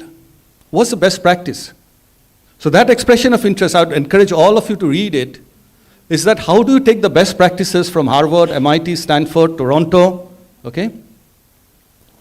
How do we take the best practices of what's working in India and deploy them across India, especially in the hinterland? Especially in the hinterland. India is not about IITs only. It's not about HEIs. It's not about IIScs. It's not about NITs. It's not about VIT, BIT and all. It is also about the tier 2, tier 3 colleges. So you cannot sit here and only talk about IIT Bombay or IIT Delhi or IIT Madras. You have to talk Kolhapur, Sholapur, Aurangabad, Nasik, Shillong, Guwahati, all of these places. So that's the challenge. How to scale, how to impact. So with that background, and I want the students to talk. I want to hear the voice of the students. Okay? And right at the end, we'll take a vote. If we create an incubator ecosystem like this, will you then not take a job and come to our incubator? If you guys say yes, we've got a good design. Otherwise, whatever we say, we will think it's brilliant. Customers will not. Right? So now, but before that, let's just ideate a little bit. So what I'd like to do is just go around our panel and maybe ask a few questions. So the first question, of course, is, Dr. Premnath, you're sitting just next to me. So I think the first question that I'd like to ask is, now that we've got all these, 6 years have passed, we've got all these 1,000 incubators and everything. If you look at the next 6 years, what should be the role, what should be the purpose of the incubators across India? Okay. So first of all, thank you very much for inviting me here, and I'm happy to be back at IIT Bombay as usual. I wanted to, regarding the question that you mentioned, I think first we need to understand what role incubators play, right? And besides what you heard today, there are actually some more very important roles. Of course, the mind space that academic incubators create are extremely important. You're creating a critical mass where people you can get talent, you can arrange resources and all of that. But I think one of the most important pieces of the entrepreneurship puzzle is the entrepreneur himself or herself. And one should not miss that, right? And in many ways, I say that one of the primary roles of an incubator is to be a very supportive home for a very lonely entrepreneur, right? Most entrepreneurial journeys are very lonely because you're breaking new ground. There are a lot of people who tell you that you're wrong, that you're in the wrong direction, and you're actually looking to talk to a lot of people who follow similarly so-called foolish dreams, right? It's good to be in a company of such people, right? And that, I think, is a very important role that an incubator plays. And in an academic setting, it plays another interesting, there's a dimension to this, which is that normally in academic settings, you have your own value systems, right? You celebrate certain things, knowledge creation, its outputs, peer recognition, and all of that. On the other hand, in the entrepreneurial world, typically, most entrepreneurs are very end result focused, in the sense it's impact at the end of the day, right? I need to reach the end point. And there has to be a place where that is celebrated, right? And it's important to keep that on the table because it's that which actually takes you all the way. It's a tough journey, right? It's not everybody's cup of tea. Clearly, academics have decided to be academics because they chose not to take that journey, right? But on the other hand, there are people who want to do that. And there has to be a place which supports them, right? And it's actually a win-win situation because academics on one side are creating new knowledge, creating new opportunities, they're breaking new ground, hopefully over a period of many years, and therefore creating a lot of capacity and capability. On the other side, you have people who are going to actually create the delivery vehicles for impact for that, right? And that is something, it's a very complementary activity. So I see it as a very important role that incubators are going to play in bringing these things together and to eventually, end up in results which really matter. Of course, it's also important to arrange resources. In many ways, if you look at it, especially science-based entrepreneurship is a high-risk venture, right? First of all, startups itself, why do people get into startups? The excitement about startups is about high impact. There's high returns, there's also, of course, high risks with it. And in general, people, investors, everybody, evaluate their options in terms of which risks they want to take for which rewards. In many ways, what society does through incubators, through government support and so on and so forth, is actually change the ratio of risk and rewards in some proportion, right? So suppose you give a grant, what are you doing? You're sweetening the IRR for investors. That's what you're doing, right? You're essentially making it a little more attractive to invest in this as opposed to maybe investing in gold, right? So these kind of issues, I think a university environment like this and an incubator in such places also contributes to actually sweetening the deal for all the participants in this process. So I think incubators will increasingly have to go to first principles in the near future, in the 6 years, and evaluate what they are bringing to the table. It's not just about rankings, it's not about just creating a incubator just because the law tells you to, or some requirement of higher education institutes for ranking of whatever purposes. It's about delivering vehicles of impact, delivering impact finally to society. And I think there is going to be, just like in entrepreneurship, there is a process of creative destruction. I think in the incubation world also there's going to be a process of creative destruction. You will see things flesh out. Sorry. Whoever's handling the Zoom, kindly mute the Zoom, because I think that's Zoom spilling over. All right, would you like to add something? Otherwise we can go to the next question. Would you like to add something on the same? There's a mic there. I think to some extent I echo, is that one aspect where the incubators have done fairly well is to look at those startups where particularly students and some faculty come and would like to look at problems as an opportunities. and would like to build a venture out of that. But I think what has not happened is, if you really look at the research output in the country has gone up, but converting that research output into products and solutions useful for society has not happened in a big way. So I think when you said what is going to be the next 6 years, probably that's something which is very, very crucial. I just met a person who is a professor of practice in a European university, associated with school like School of Entrepreneurship. He teaches a course on translational research, but apart from that, he has even a major role. He has been given a big fund in sports science, and he has to actually look at the research which is done in university and connect with the rest of the ecosystem and probably see how this, that means there is somebody who is consciously looking at, in a specific thematic area, how to translate research into products and solution. On one hand, you are looking at faculty who are doing research. On the other hand, you are working with various stakeholders, including Olympians, and probably connecting that ecosystem. That has not happened in a big way. I think when I think Professor Chaudhary mentioned about translational research center, that's a great idea. Yeah, of course. Okay. So I kind of give a very slightly philosophical thing. So if you look at higher education institutions, fundamentally they all started with teaching. That's primary goal. Then I think looked at research, which is to see if we can generate new knowledge. And then the third is to really look at consulting and projects, right? So these were the three major strands, right?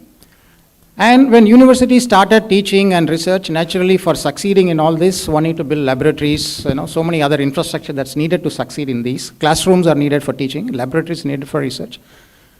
And then there is a lot of project facilities that are needed for taking consulting projects. But then increasingly a fourth strand that is getting added to universities, higher education, that's innovation. And innovation and entrepreneurship is increasingly seen as one important strand of a university. And then if we have to really succeed well, I think then for them, like we have labs, like we have classrooms, then we should also need to have incubators to be able to address this concept of innovation and entrepreneurship. So, I mean, that's something that I feel is today, an important DNA that we see in, universities, right? Second, the important reason, apart from many of this is, universities feel incubators another way to reach out to the society. I think maybe very few privileged are able to get access to higher education institutes like IITs, but then there are so many people out there who can use the facilities of IIT. For example, an incubator in IIT can cater not just to students of IIT, but then to a larger body outside. So it kind of helps the university to be able to reach out to a much larger population outside. So these are the 2 points that I would like to add, Devdeep. So I took a lot of notes. So first of all, it's a home, a supporting home for our entrepreneurs. That's what it means for the entrepreneurs. For investors, it's also a way to generate returns beyond what we'll get in, let's say, the stock market or with gold.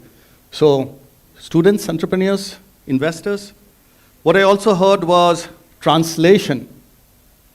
Knowledge is good, applied knowledge is better, knowledge that builds the nation, even better. So it's a translator. And of course, for the country, we need jobs. So, we need new products, new businesses, and so on. So it's kind of a holistic thing. Hopefully, that's what we'll get in the next 6 to 7 years' time. Now, the next question is, if that's the problem that we're trying to solve in entrepreneurial jargon, who is the customer?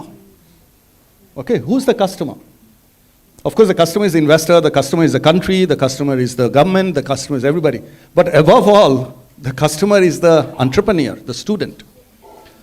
So my next question, probably leading with Professor Rajan, is there a profile of students that is the best catchment for entrepreneurship? At what level? We have now started robotics at class 6 and 7. Class 7 and 8 AI is now, being taught under new NEP and everything. So where does entrepreneurship start? Is it a high school like at Atal Incubation Tinkerers Lab? Is it undergrad? Is it postgrad? Is it faculty? Is it postdoc? So my question to you would be, Professor Rajan, would be, what's the profile of the catchment that you should go for, from the youngest of the students to senior faculty? So I kind of would like to possibly take a quick poll among the people here. I mean, how many of you are students here? I mean, would you just help me to kind of really understand? Okay. Good. So when you come to this institute, we probably had two things in mind. One is there are some hard things that you're expecting, like knowledge, job, admissions in higher education institutions, and so on. But then there is something other softer things as well, right? How you change yourself as a person, right? I think every one of you will agree that when you enter the institute, take a snapshot of yourself, and when you go out, you take a snapshot. I think the two person is going to be very vastly different, right? Because the institute does something to you, right? As a person, you qualitatively change, right? And there are several things that help you to change. For example, your cultural festivals, your academic festivals, your student life, right? All of them help you to, change yourself, right? I think you may participate in cultural festivals, but I don't think you are really going to be a full-time poet, a full-time, theater artist, in the near future. Many of you would like to still get into conventional jobs, but then participating in these kinds of things changes you qualitatively. It gives you certain, inputs that, changes you as a person, right? So I think entrepreneurship is something very similar. Right? Today, if you look at entrepreneurship, I kind of look at entrepreneurship not as a noun, right? It's an adjective, right? Anybody can be entrepreneurial, right? A faculty can be entrepreneurial, student can be entrepreneurial, a lab, attendant, a person who's looking at, giving facilities in the lab, he can be entrepreneurial, right? So entrepreneurship is something that's a very inherent quality that needs to be built, right? So therefore, to address Professor Devdip's question, it's a fundamental, one of the qualitative attributes that we can all find in individuals, right? And then entrepreneurial attitude, when it becomes translate into starting something on your own, you become an entrepreneur. But then not everybody can, should, or need to become an entrepreneur. We all can be entrepreneurial in our everyday, day-to-day functions, right? A teacher, an entrepreneurial teacher, he takes the extra step to bring in a slightly different experience to the class, and obviously students start liking it, right? And when you kind of participate in many of the activities that we have, maybe what Sign conducts or what is probably done in e-week and all of that, it kind of helps you to shape that ephemeral quality, that what I would call the entrepreneurial quality in each one of you, right? In fact, when we refer to somebody, we can always say that he is more entrepreneurial, right? He's good, he's very sound. So similarly, people also refer somebody as he's very entrepreneurial, right? So to that extent, today, if you look at it, the essence of creating that facility to manifest the entrepreneurial abilities is being created at all levels, right from schools. So you have the adult tinkering labs, right, which essentially help students to experiment, right? The experiment objective is to kind of see if we can kind of, knock that entrepreneurial quality in these students. And then when we come to college, we have all this e-week. E-week done by the entrepreneurship cell, it's essentially a club that kind of unites students, with a common interest. But then more importantly, not everybody wants to become an entrepreneur who's part of the e-cell, right? Sometime in the future, they might want to become entrepreneur, but not immediately, right? Evidence to the fact is that, so today I think there are a lot of numbers that is actually coming around, right? So let's take the 90,000 approximately DPIIT registered startups, right? If you look at what is the average age at which the entrepreneurs start, right? If you take the 90,000 startups, and then the average age that we find, it is about 42 or 43, right? So that means many startups are actually founded by entrepreneurs who possibly spending after 10 or 15 years, right? After they have graduated from college, right? Most of them. If you kind of look at some of the fewer sectors, right? There is significant difference in terms of some of the newer technology sectors, right? Let's take, for example, metaverse, right, or Web 3.0, right? So founders in these startups, the average age is close to about 28 to 30, but that means, they're still kind of possibly, having that influence of the educational institution when they start, right? So to summarize, what I would like to say here is that I think, the catchment for entrepreneurship is cutting across all ages, right? Because it fundamentally touches a very important quality of an individual, right? It could get translated into entrepreneurship, but then there are very few globally today who are actually getting into entrepreneurship, right? Particularly even if you get into some of the Ivy League colleges, the percentage of people who get into startups right immediately after college, right? It's maybe about 5%, but definitely not in double digits, right? And I don't think, big industry is really very large, right? Today, I think they're kind of going to be more attractive for people who are on the borderline not to get into entrepreneurship, right on the campus. But then when people become a lot more, safe, they have a safety net of 10 or 15 years of working in the experience, and then they might possibly be able to get into. But then that kind of inducement, right? That inducement to get into entrepreneurship can start at the college, right? And that can actually cut across, different segments. Today, I can take the example of IIT Madras. I think the institute probably has about close to 600 to 700 faculty members. And then there are many of them who are actually involved in startups, right? So that number is close to about 80 to 100, right? So 10% of the faculty who are in the institute, that percentage is higher than the student number, right? So that means the entrepreneurial initiatives within the institute are impacted by faculty who are a lot more senior in terms of age as compared to the students. Right? It's not really the age that really matters. It should be cutting across all ages. And out of that 800 or so, 50%, more than 50% are entrepreneurial, in the sense that they take up sponsored research projects, they take up consulting projects, and at some point in time, this entrepreneurial can get translated into entrepreneurship, starting something on their own, right?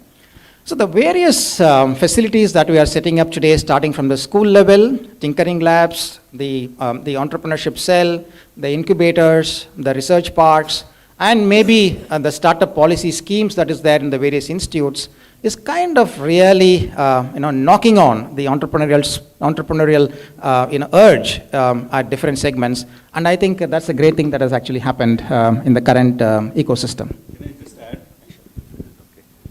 Okay. So I think let's look at IIT Bombay, for example. You have an entrepreneurship education, and I think your catchment area is all the students of IIT Bombay.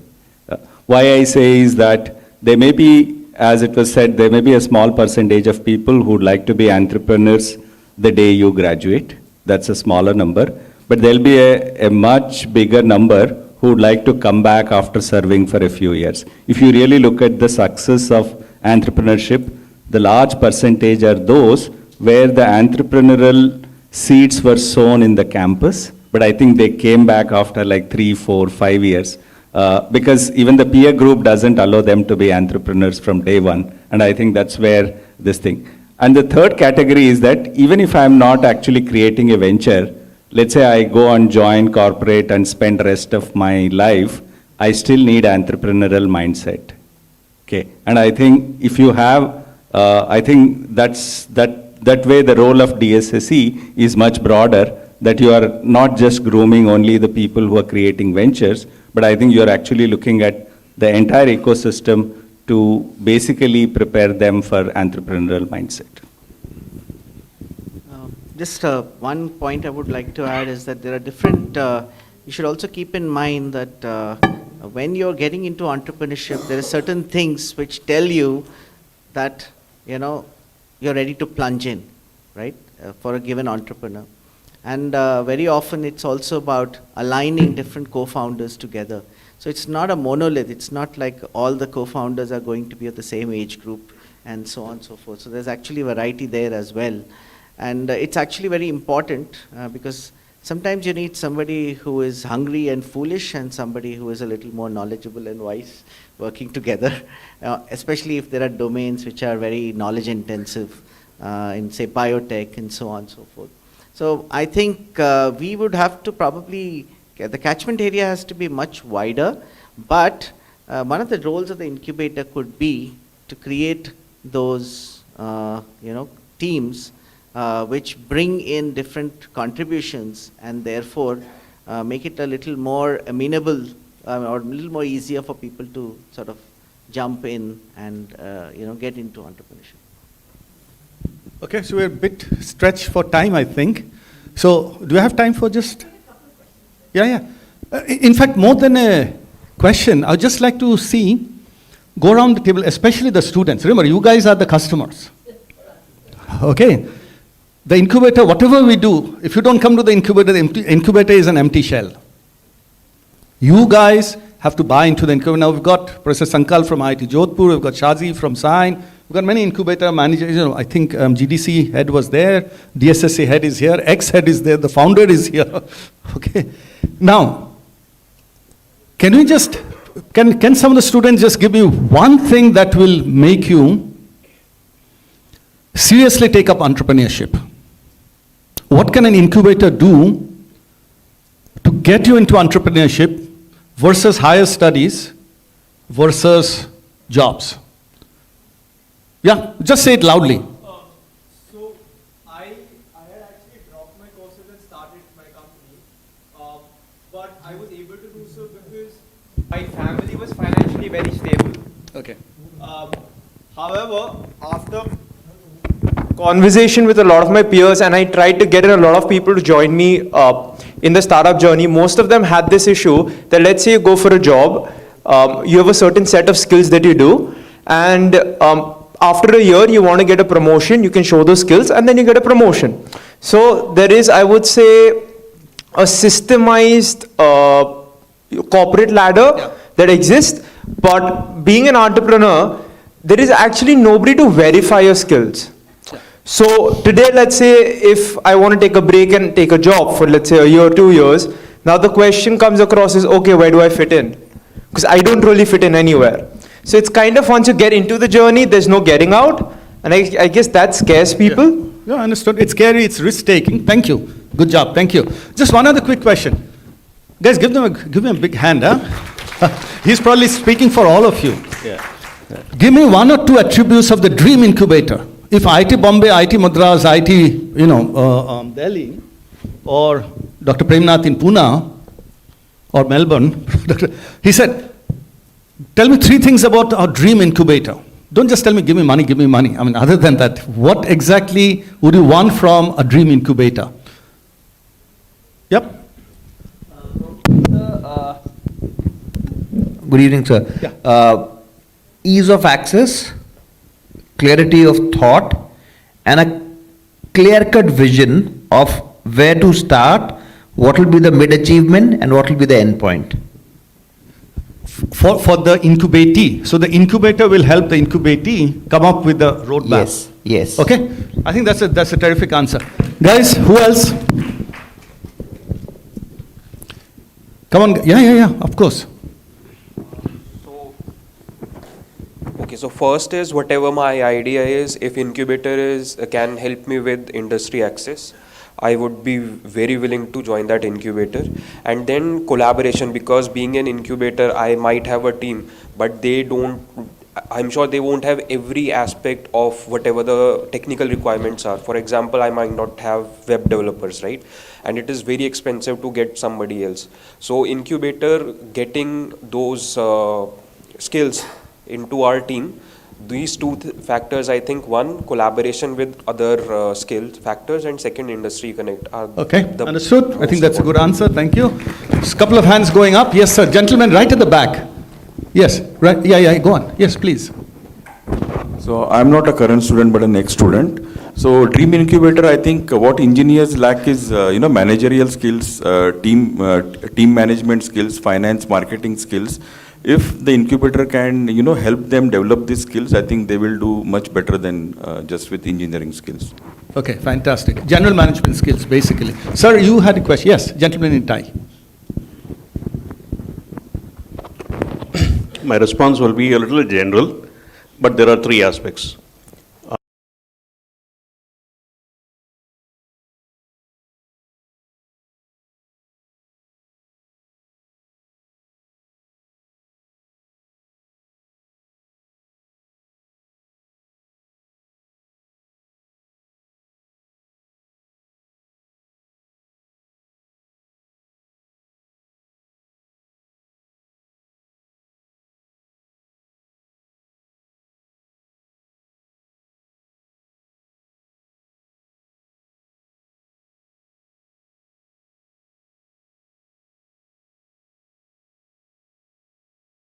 If you have. Yep. So we are out. She's already here. One last question, and then I'm going to give up the mic. Just a quick question, because I'm doing customer discovery for our school. Okay. So one question now to the more senior people in the group. Faculty and people who are like in the second innings, etc., etc. How can an incubator help someone who has been a faculty, postdoc, corporate, and so on? What would be, anybody here in this room can answer, what would they want? Because they have got the experience of life, right? So how can you get, a middle-level executive, 45, 50 kind of faculty into the incubator? And I promise I shut up after that. Anybody? This is for the more senior colleagues. Yeah, I'm just doing my customer discovery for my incubator. I think that's a good question. First of all, I think that's a responsibility what mentors should take it, or academics should take it. That's why I'm advocating quite a long of time as well. I think the academics has a dual advantage. They have a knowledge and they have experience. With that dual advantage, they can visualize what is coming 10 years ahead. They can see it clearly and train to the pupils. Okay, that is because the business changes every day, very rapidly in the globalized world. What you see today is changed in probably 1 week times. And that what you're starting over there, you will see is outdated. So the knowledge, most of the industries or the executives coming there, their technical knowledge will be outdated. The academics has a updated knowledge. Between the bridge that translate the bridge, that you can see your product in this way, which can make the difference, and you can compete everywhere in the globe. That is the things. I mean, a lot of the R&D centers, what you see in the industries, I work with the Birlas, that too. The most of the things you see there is 60s, 80s, 90s. Here you see the state of the equipment tomorrow. Export as well. So we have to build a intellectual infrastructure as well. Not technical, intellectual infrastructures. And that is the gap we can play. I think there's a question. Would you like to add anything? Can I add? My observation is that, especially in the academic circles, one of the biggest issues, and I think this is something which is the real need, is actually co-founders, right? So there are academics who are pursuing good ideas. You need believers, you need people who can take it all the way, and people who can command the trust and respect and work, at par with academics, and who can also tell the academics that their role is limited, okay? I just want to differ with Professor Bhargava in some things. There is a saying which says, for the beginners, the possibilities are many, and for the experts, very few. So there is a lot of value in people who are beginners. And sometimes experts overrate their abilities. And that's also important. And their ability to, their vision of the future sometimes is a lot about what is not possible and what is possible, right? So I think we have to be cautious. It's a different, it's a double-edged sword which one needs to think about. Can I just add one more thing? I mean, I think okay, so maybe half a minute. So I think there is a lot of increasingly specialization is being called today. I think when we start about incubator, it's all very generic. But then I think now today with so much happening, there is a call for very specialized incubators. Let's say you talked about what should faculty expect, right? Probably faculty would expect an incubator who can address the requirements of a 40 to 45-year-old entrepreneur, whereas an incubator, a conventional incubator might want to address the requirements of a 20 to 25-year-old incubator, and these are going to be vastly different, right? So specialization is the call. It depends on what kind of technology, it depends on what kind of customer segments, what kind of business models. I think that's kind of increasingly becoming relevant. Thank you.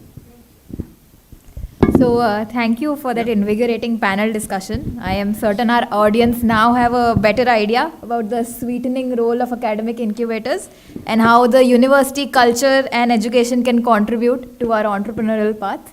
So I would now like to request Professor Devdeep to please felicitate the panelists. Okay. Yeah. All right, I think that was a very complex topic in a very short time with a very erudite panelist, and she did a very good job of getting us off stage. Thank you. I think we should give her a big hand.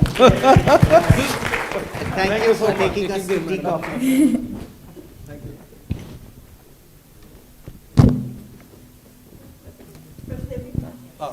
It's not just a handful.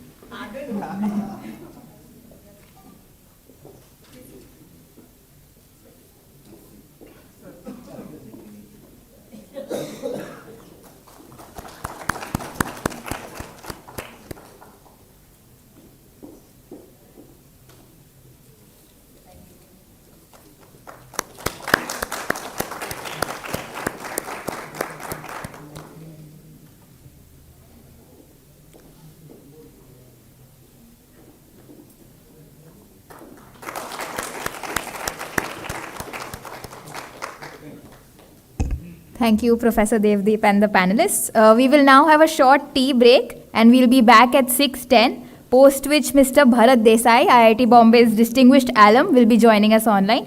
We will also have another panel discussion with venture capitalists and entrepreneurs. If you head towards the VMCC foyer, you would see that some of our startups have put a showcase there for you. So please do connect with them and ask them questions. Thank you.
Everyone, if you could please settle down, we'd like to get started.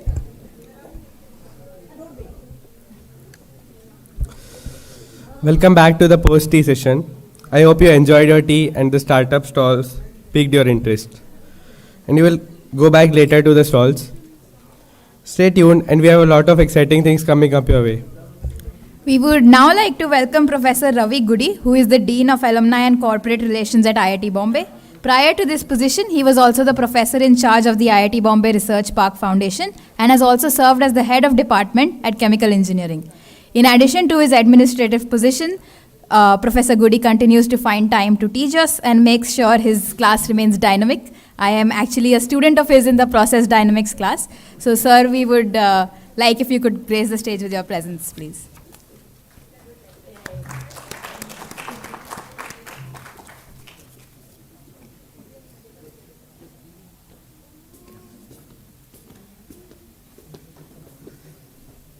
Thank you, Sanya. Good evening. It's a pleasure to welcome you back after tea, more so because we also have a very distinguished person joining us from the deliberations here on. It's my pleasure to welcome Shri Bharat Dsse, who is joining us from Florida. Bharat, are you on? Yes? Yes. Yes, great. Welcome to the Dsse Symposium. Just by way of introduction, I don't think Bharat needs any introduction to any of us, but just as a formal way of introducing him, he is a distinguished alumnus of IIT Bombay. After graduating from IIT Bombay, he set up Sintel in 1980 together with his wife, Ms. Nirja Sethi.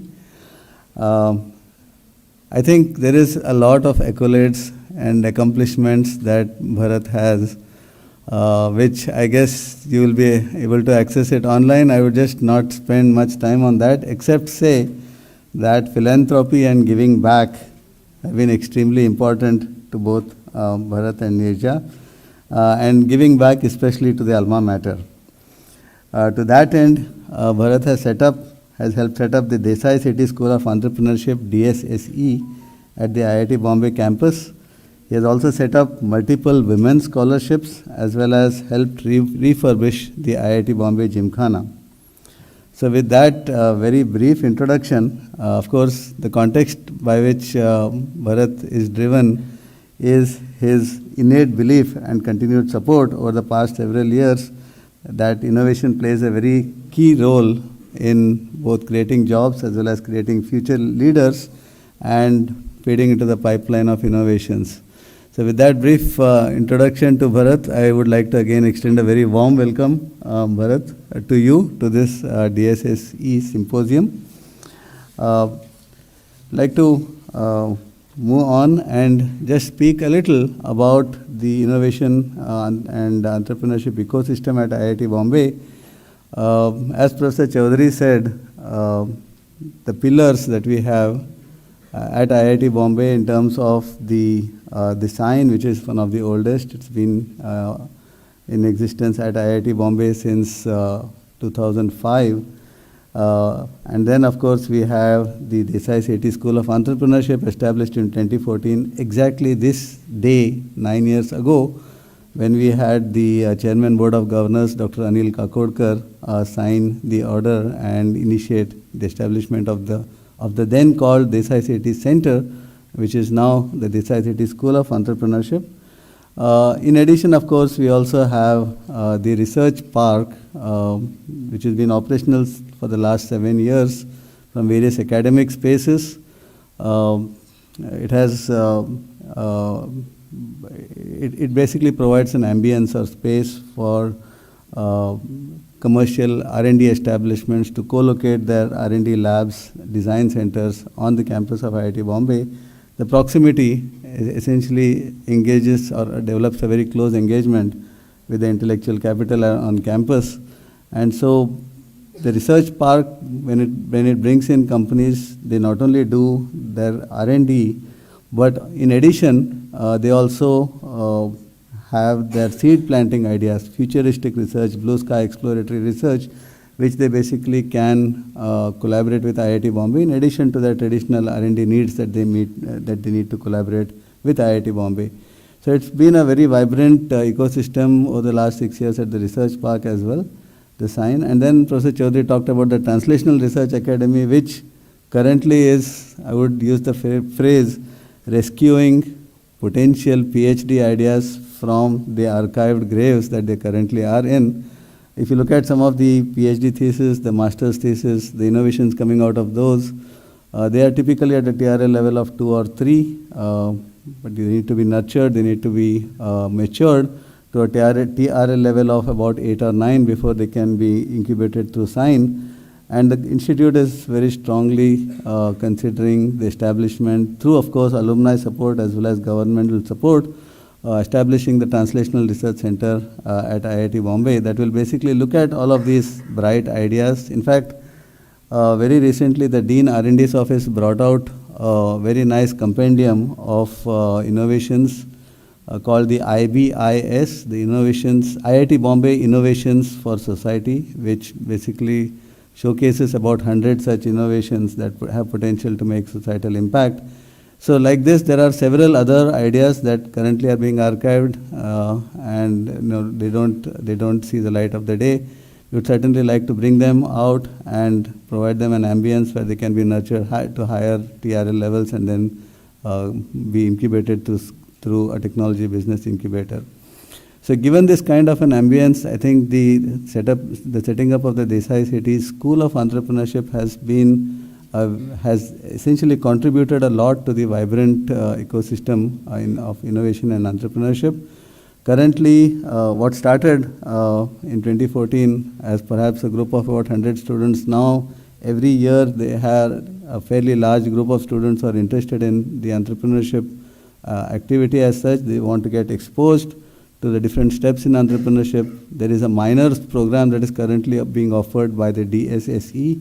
And in addition, on the anvil, there is also a Master of Engineering program for working professionals, of those of them who would be interested to consider entrepreneurship as a potential career, making a lateral shift. So given all of this ambience and the kind of plans that we have, we are indeed at the right point here at the institute, the tipping point I would say, to basically look at all the fountainhead of ideas, innovations that are coming out and take them to nurturing them further. One of the very clear evidences of how we are doing, there is an initial kind of a success story, I would say. 4 of the innovations that were incubated in SIGN went out. They survived the market pressures, became successful out there, and now they have come back to the research park to essentially further the state of the art in those individual disciplines and collaborate with IIT Bombay to be able to do that. So as we go ahead, the sustenance of all of these ideas, the development, the nurturing, the impact that they create in terms of societal and industry impact, but coming back to further the state of the art, it's going to be basically a kind of a cycle where there is a sustenance of all of these ideas, and these ideas will essentially grow in this fertile ecosystem that we are trying to establish at IIT Bombay. So that's a quick overview of the entrepreneurship ecosystem. And I would now like to invite Professor Anuradha Narasimhan, the head DSSE, to share an update on the school. Professor Anuradha, would you please step up on the dais?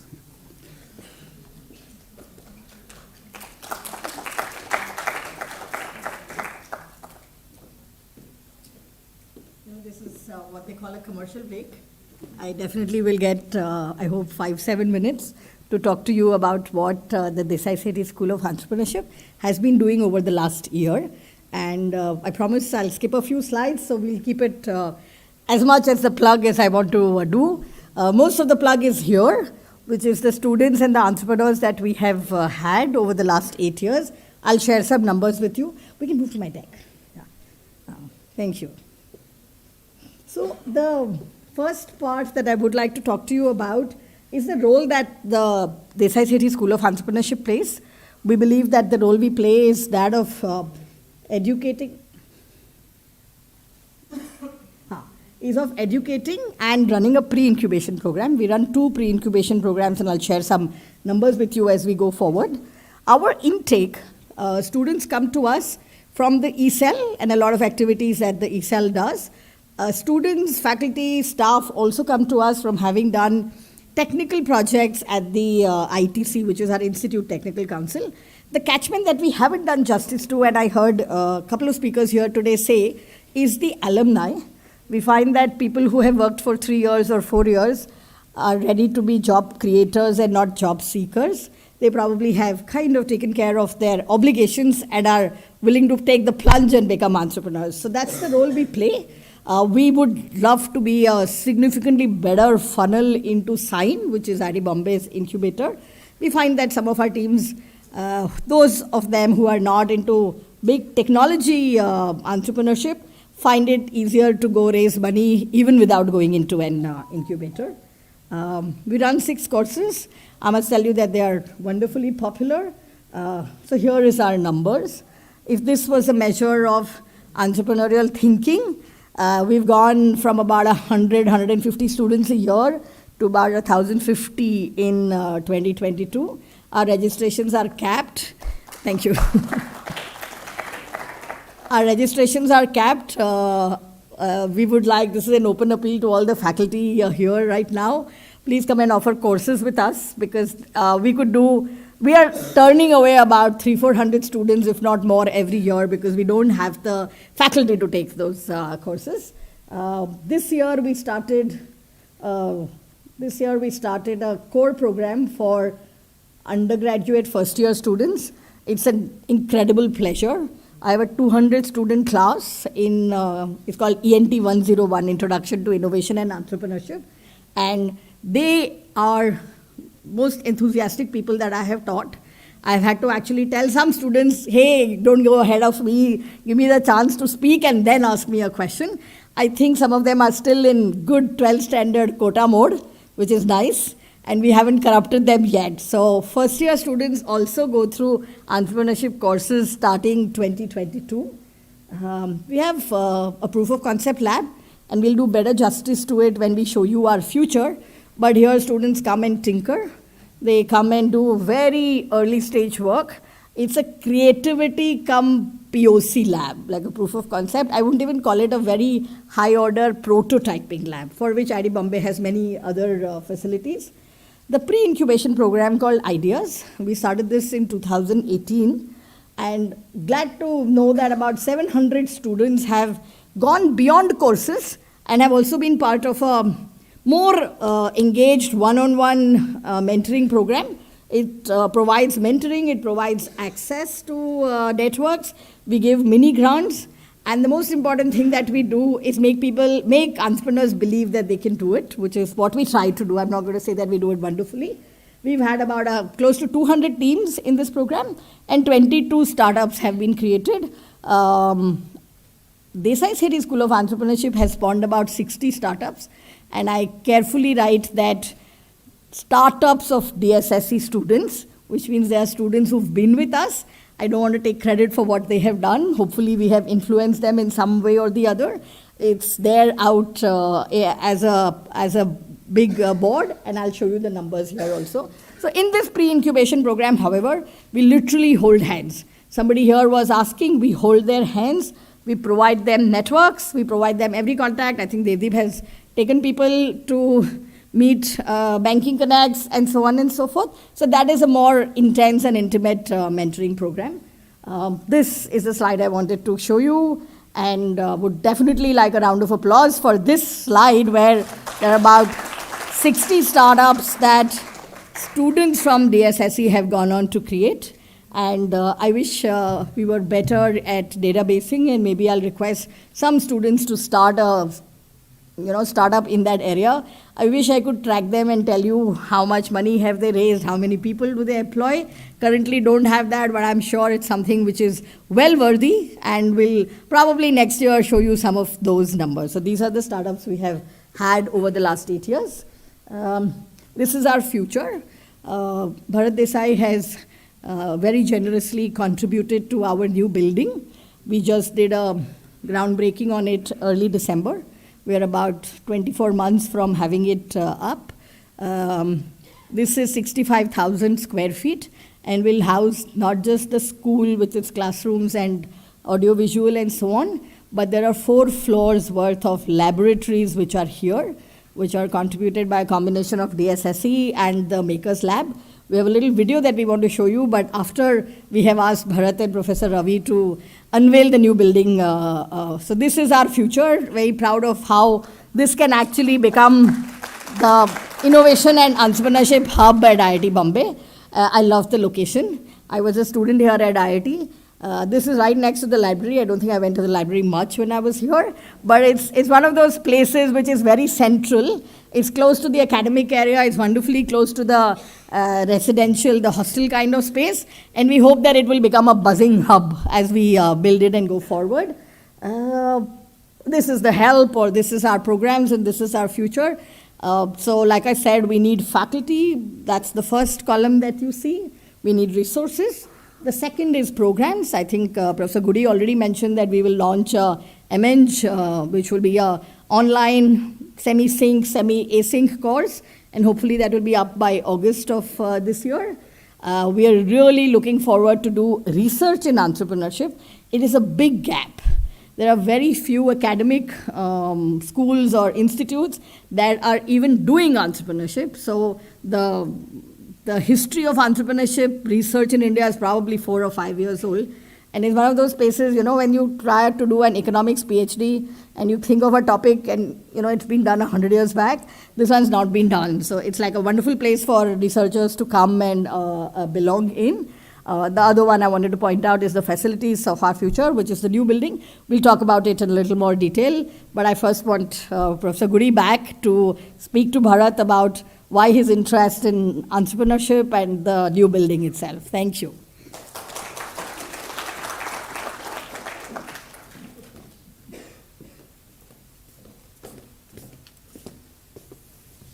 Thank you, Professor Anu. That was a very nice overview of where we are in the DSSE. But of course, there are so many plans going ahead, and who else would be better to speak about it than the founder himself, Mr. Bharat Dsse. So let me welcome him back online. Bharat, it's an absolute delight to have you here, to have you join here in this with all of the participants on this very special day. As I said 9 years ago, this was commissioned by the Board of Governors chairperson at that time, Dr. Anil Kakodkar. Let me just step back a little bit and request Bharat to kind of share what really went into your mind when you decided to contribute to this entrepreneurship center at that time at IIT Bombay, and what were the vision or goals that you had at that time in your mind? If you just go back 9 years in the past. Over to you, Bharat. Thank you, Professor Goody and Professor Anu. It's always a pleasure for me to have any kind of interaction with my alma mater, IIT Bombay. So first of all, I'd like to start by sharing what a privilege it's been to work with IIT Bombay. Our former director, Professor Dr. Katme, once said, IIT Bombay has a trip of excellence. And I see evidence of this every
Thank you, Bharat.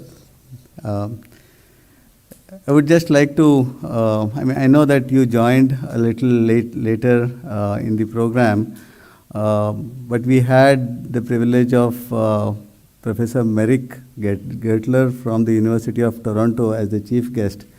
And one of the aspects that he mentioned was the role of universities as well as the innovation ecosystem in universities and the strong impact that they would have in nation building. And he mentioned several examples of what was happening in Toronto, the Vector Institute and the like, where there has been a significant vibrancy in the kind of innovation that they developed and its eventual role in the nation building exercise. Of course, in India, we do have a very rich set of problems as well as the talent to be able to tackle those problems.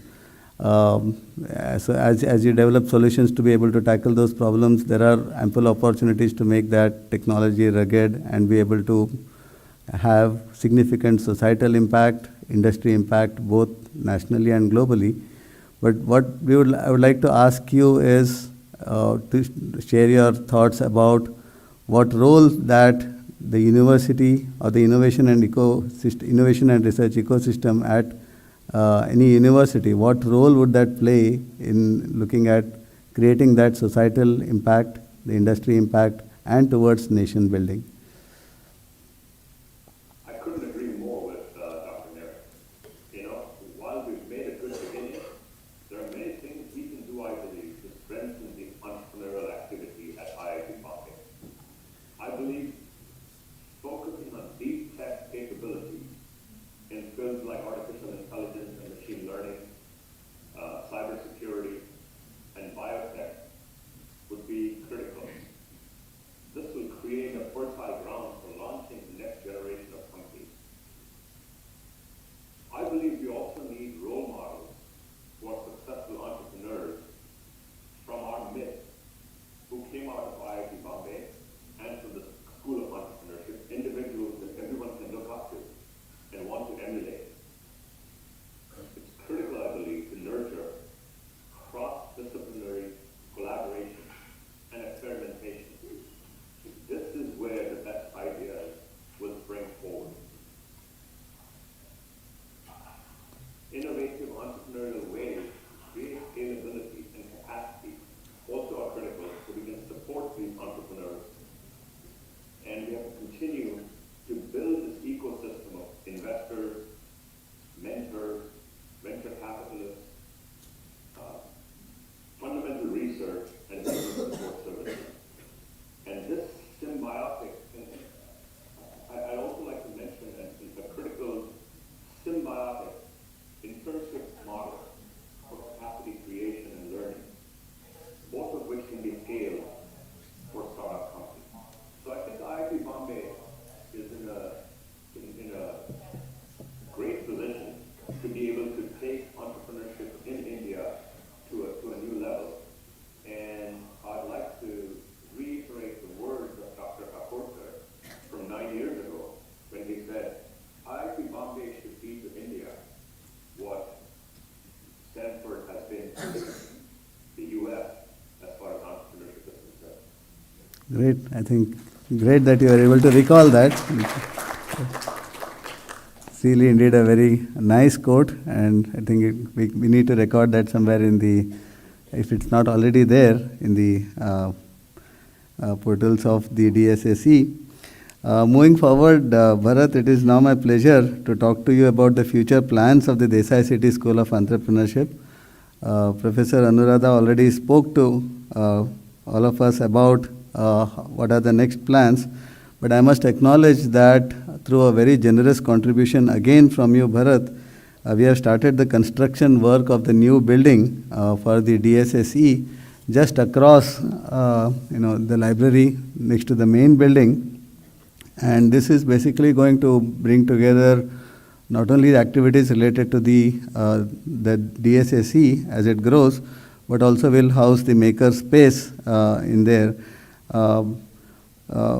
the School of Entrepreneurship is basically, in that sense, going to join hands with the makerspace to bring innovation and entrepreneurship under one roof. What we were particularly interested to know is, given this plan of establishing the school in its physical form and going ahead with, just ramping up on the innovation and entrepreneurship ecosystem, we would also like to have you tell us about what's your vision for the school, perhaps maybe 5 years from now, in the shorter term future of 5 years from now. What would be the vision of the school that you have for us? I think we at IIT Bombay have a unique opportunity to create and foster an ecosystem that many other institutions around the country and around the developed world would want to emulate. And while we may have a few hundred companies launched from the School of Entrepreneurship at IIT Bombay, it is sincerely my hope that others would emulate this and learn from us, and those who we coach and mentor can create thousands and tens of thousands of companies. This is how I think we can play a critical role in shaping the future of it. Thank you so much, Bharat. I think this is something that we will try to live up to. I'm sure the momentum that has been generated so far will certainly take us forward towards meeting this vision, and perhaps even exceed the expectations that are there from the DSSE. Bharat, with you in our midst, and on this DSSE Foundation Day, I would now like to invite you to join me in unveiling to everyone present here the new building for the DSSE. This is going to be a virtual unveiling. Bharat, please do join me in unveiling this. You might see this on your screen as it gets unveiled.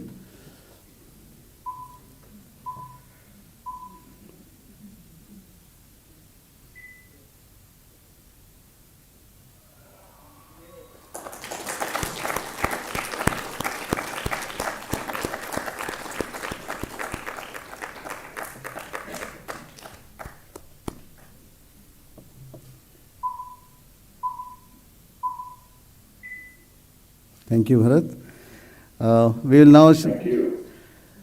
We'll now see a short video of the new DSSE building.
Thank you, Bharat, for the generous contribution. IIT Bombay would like to very warmly acknowledge your very generous contribution. In terms of the activities, the groundbreaking for the new building was done on 1st December, as Professor Anuradha said, and work is going on in full force. We hope to be ready in 2 years' time from now for the building inauguration, and I'm sure you will be able to join us for that. Thanks again for all your steer, your vision, your contributions, and overall, above all, your love and attachment to your alma mater. Thank you very much, Bharat, for joining us as well.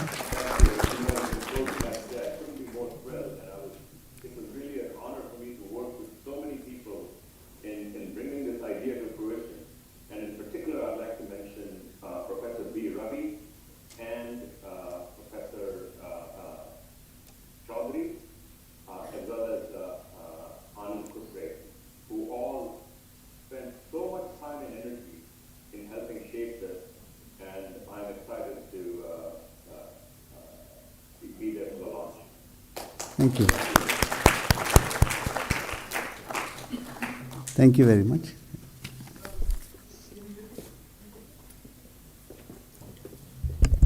Thank you, Professor Goody and Mr. Bharat Dsse.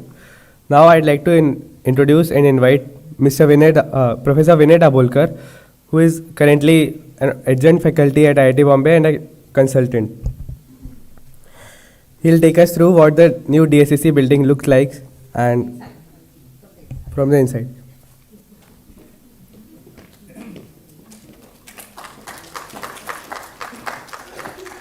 Yeah, so it's a pleasure and privilege to be here, just before the video we start and show you what it looks like from the inside. I just want to connect a few of these threads which we saw so far. So Professor Chaudhary and Professor Goody mentioned about the 5 pillars, including the newest pillar of translational research. DSSC is one of the pillars. Professor Bhargava mentioned that test your ideas, and that's one of the places we'll see what it means to test your ideas. The vision that we saw, Stanford of India.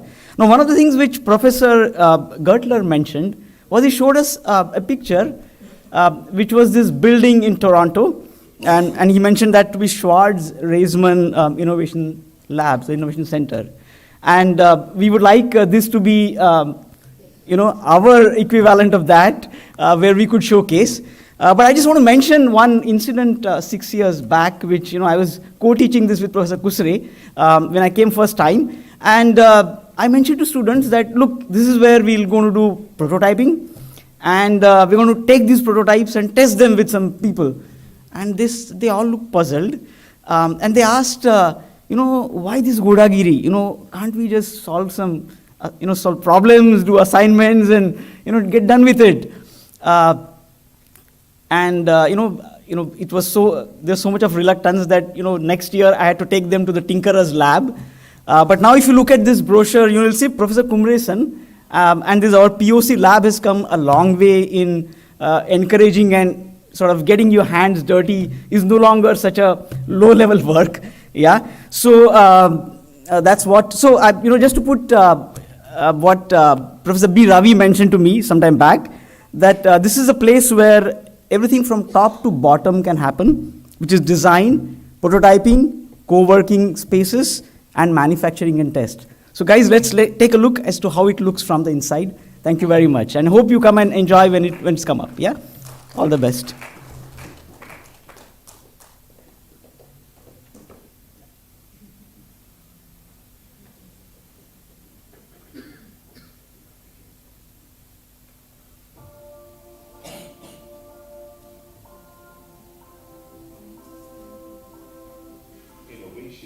Entrepreneurship are key to India's growing economy and worldwide standing.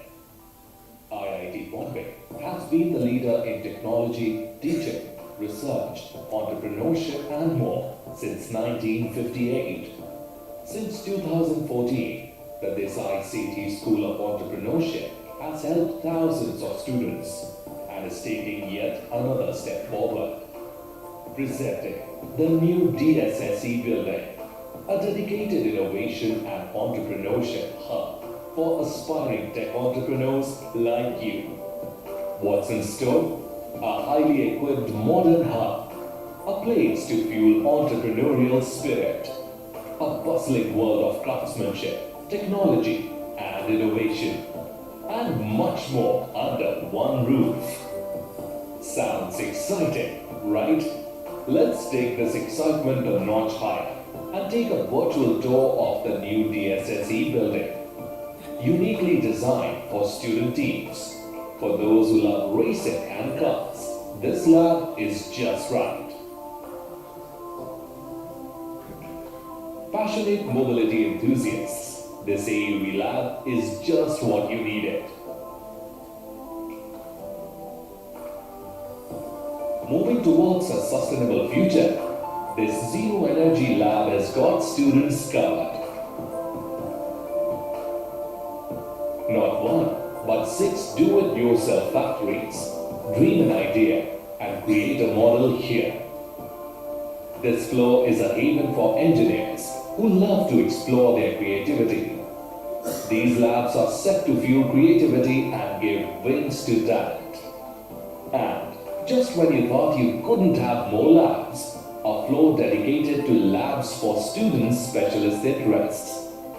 From robotic drone IoT thematic lab to the bio and chem labs, this is a perfect blend of the fundamental and the futuristic on one floor. Beyond just labs, this floor is for collaborative spirits who want to work hard and have fun while doing so. This floor has classrooms and an AV studio to make students well-rounded in creative skills.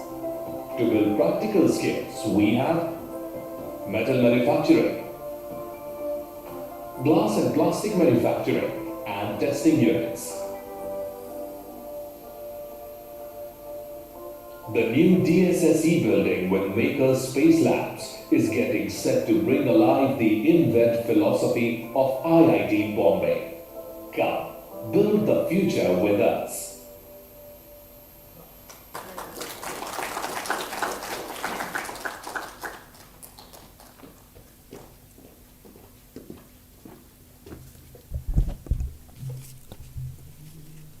Thank you, Professor Vinay. You could almost visualize how buzzing the new DSSE building will be like with students, mentors, entrepreneurs, researchers, and faculty. Sanya, I wish we stayed in the institute long enough to see this building come to life. Yes, Shubh, I couldn't agree more. Well, with that, we now come to our final item in the symposium's agenda. And as they often say, the best is kept for the last. This is a panel discussion with 2 investors and 1 homegrown entrepreneur. So I invite Professor Anu to come up and moderate the panel, Fostering Entrepreneurship Ecosystem from Research to Impact. I request the panelists Sanjay Mehta, Lavanya Ashok, and Hemant to join her on stage as she introduces you. Thank you. Thank you. I will say one thing. If the video made you feel as if it's all ready, let me tell you nothing is ready. And we really need all your support in terms of spreading the word, in terms of contributing, in terms of facilitating, and so on. But moving gears now to talk about what can we do to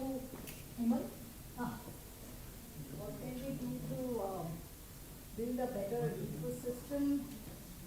Wait, no, I may not have this to talk.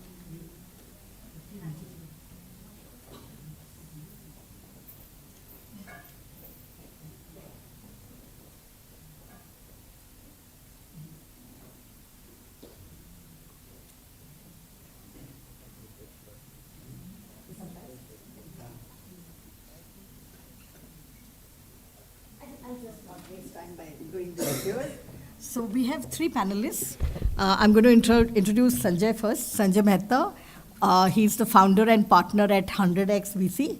Sanjay is a prolific early stage investor.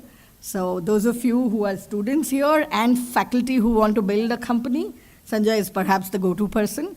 He is a technology evangelist. He's been an entrepreneur himself and is now a VC. There are 4 unicorns in his portfolio: Oyo, Block1, CoinDCX, and Axiom Space. He has pioneered something called iSafe Notes, and we'll definitely ask you about this. He's been awarded as the TiE Hall of Fame by Forbes as in the investor list, and he's one of the top Twitter voices, although I don't know whether that's a good thing or not such a good thing right now, but I think it's always a good thing. Lavanya is a growth stage investor, and for those of you who are wondering what is an early stage investor and growth stage investor, that's one of the first questions we'll clarify with them as we speak to them. This is as much an education session as much as it a grilling session. I must tell you that Sanjay was on the investor panel at the TTMM, which is eSummit's flagship event, the 10-minute million. Student teams pitch and leave with 24 lakhs check as they pitch after 10 minutes. Sanjay asked the most incisive questions. I'm hoping to return the favor today. Lavanya is an old friend. I used to be employee number 2 at a startup, at a consumer goods startup. Lavanya was at Goldman Sachs then, and she had funded us, so we go back a long way. She's as blue chip as they come. She's done her bachelor's in Wharton and her MBA from the Stanford School of Business, worked with Goldman Sachs, and has been an investor on. You seem to be moving from later stage to earlier stage as we do now. Yay, good for us. Yeah, that's Lavanya. Hemant's our very own entrepreneur. He is the tech entrepreneur that IIT Bombay is very proud of. He's the co-founder and CEO of Janu Tech. He'll talk about what his company does. He's a dual degree student, aerospace engineering, 2016, so not very long back. And I did pull out one more thing to say, which you should see what the Mars Rover team does now. He was a co-founder of one of our student teams called the Mars Rover team. So clearly, founding is in your blood. Yeah. So I hope I have a mic that works now. Yeah. You fix it in the meantime. Perfect. So for the benefit of all of you, the topic of research to impact is very live with this audience. There are many here who are faculty, and the others are students. And one of the things that we all struggle with is how do we take a tech idea and take it to market without graying and giving up and losing interest. I think Professor Bhargav said it earlier in the day. He said that, and Professor Ravi says that, my predecessor at Dsse, that how can Saraswati lead to Lakshmi? And so that, if any, is the topic of this conversation. Many faculty members here have interest in commercialization, so we're going to stay with some questions which might seem a little fundamental, but I think we would benefit from your insights on that. Yeah. I'm going to ask you for one set of opening remarks before we go into questions directly. Sanjay, you're an early stage investor. Can you describe to the audience what are the key stakeholders in the tech entrepreneurship ecosystem, and specifically what is the role that you and your fund 100x VC play? Thank you, Anu, for inviting. I think this hall should have been full. I think you guys need to really market. You guys are doing such a fab job. Whatever I could learn in a couple of sessions needs to really go out in the market. At 100x.vc, we write the first check. We call ourselves more as so we have a mission line which is Mentoring Unlimited. We call ourselves Capital Plus Education, and that's what we work across with founders. We ensure that these companies, before they go out and raise more capital, go out and use capital, we help them go through almost 100 hours plus of various master classes, mentoring kind of stuff. And the analogy what we say across is, typically give a person, all the ingredients to cook a meal, but the person can't cook a meal because they don't have a recipe, right? And that's the recipe of success, what we help with first-time entrepreneurs, right? Be it across pricing model, how do you build your vendor relationships? How do you work across on your growth plan, use of funds? So various aspects. So it's not just capital. We write first check of 1.25 crore to every startup. We work in a cohort model. So typically have 20-25 startups in the cohort. It helps across as a group learning. And I think that's what it is. And how many cohorts a year, roughly? About one or two? We have been aiming to invest in 100 companies every year. Oh, so 4 cohorts a year. 100 companies every year, but we have not been able to do it, even after looking at We'll talk about the challenges deals in kind of stuff. Thank you. So very clearly early stage, and you said 1.25 crores, and at a cohort level, so about 25 at any time. Thereabouts. Okay. Now, Trifecta is a late stage investor, and you yourself have covered, like I said, the VCPE spectrum. Can you do a quick summary of what investors look at perhaps as you go along the spectrum from early stage all the way to private equity? Absolutely. First of all, I'm so honored to be here. I obviously did not study at this august institution, but I did study at one that appears to be of interest to you, Stanford. So really inspired to see all the work that various parts of this institute are putting in to bring this entrepreneurship dream alive. As Professor Anu said, I'm a growth to late stage investor in the technology ecosystem. Trifecta Capital does venture debt at the early stage and growth equity at the later stage. So for companies that are maybe series A to C, venture debt is companion capital to equity, and it's non-dilutive financing, which means it's an interest-bearing instrument with a small equity kicker.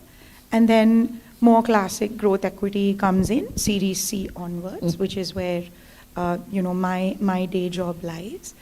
I think just for anybody who is curious about the various stages, it's a little bit of an alphabet soup, right? What is a Series A company? What is a Series B company? I think the way we think about the world is there's early stage investors who do seed to Series A, and that's where there's the 0 to 1 journey, and there's fine investors at the very early stage who really mentor entrepreneurs from idea stage through to that first large Series A financing. And then there's different trajectories, different types of companies take. So there are incredibly capital efficient businesses that may not need to raise a large round for a long period of time. There are other businesses that may be more consumer facing that will need to raise large amounts of money to build two-sided marketplaces. So I think the trajectory each company takes is different. But when we think about growth stage, a company that's achieved product market fit, that has a certain revenue scale that gives us confidence that this is going to be a durable, successful business, unit economics, which means in your chosen unit, it could be a business line, it could be a geography, but you've proved that there is product market fit, consumers are paying, there is the ability to generate a good amount of margin for the idea and the efforts. That is when we think growth stage investing is relevant. And at every stage, the return expectations are very different, right? I'm sure you've seen multiple multi-baggers. As you move up the stage, as the risks start getting addressed, as the businesses start becoming bigger, as the focus moves from pure customer and product market fit risk to execution risk, the return expectations are also different. So as a growth to late stage investor, we are looking for 25 to 30% IRR. And that is very different from very early stage where you could see, multiples. Yeah, you could see like 100x on a 100x. 100x is a nice plug. Thank you, Lavanya. Hemant, you are our very own homegrown entrepreneur, and you epitomize for us research, innovation, and commercialization. So would you take us through a little bit about your company so that people know what does your company do, and also who are the entities that you engaged with and you benefited from? Yeah. Good evening, everyone, and thank you, Professor Anu, for inviting me for this. And first up, I think I should thank the Dsse Center for, center, because for me that's the memory that I have now at school.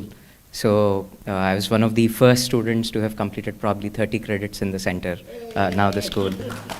And some of the learnings are so invaluable that I still go back and look at some of those lectures the recordings on YouTube and things like that whenever I really feel that I'm missing a direction somewhere.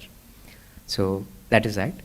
Coming to what we do, Janutech, we are a robotic OEM with a very specific focus on co-defining Industry 4.0 solutions in safety and sustainability related areas for some of the core sectors. So oil and gas, we do things like sludge cleaning, confined area operations, metal mining kind of industries. We do a lot of high temperature or underground kind of activities. Similarly, cement and construction, we do a lot of work on improving the life of concrete and things like that.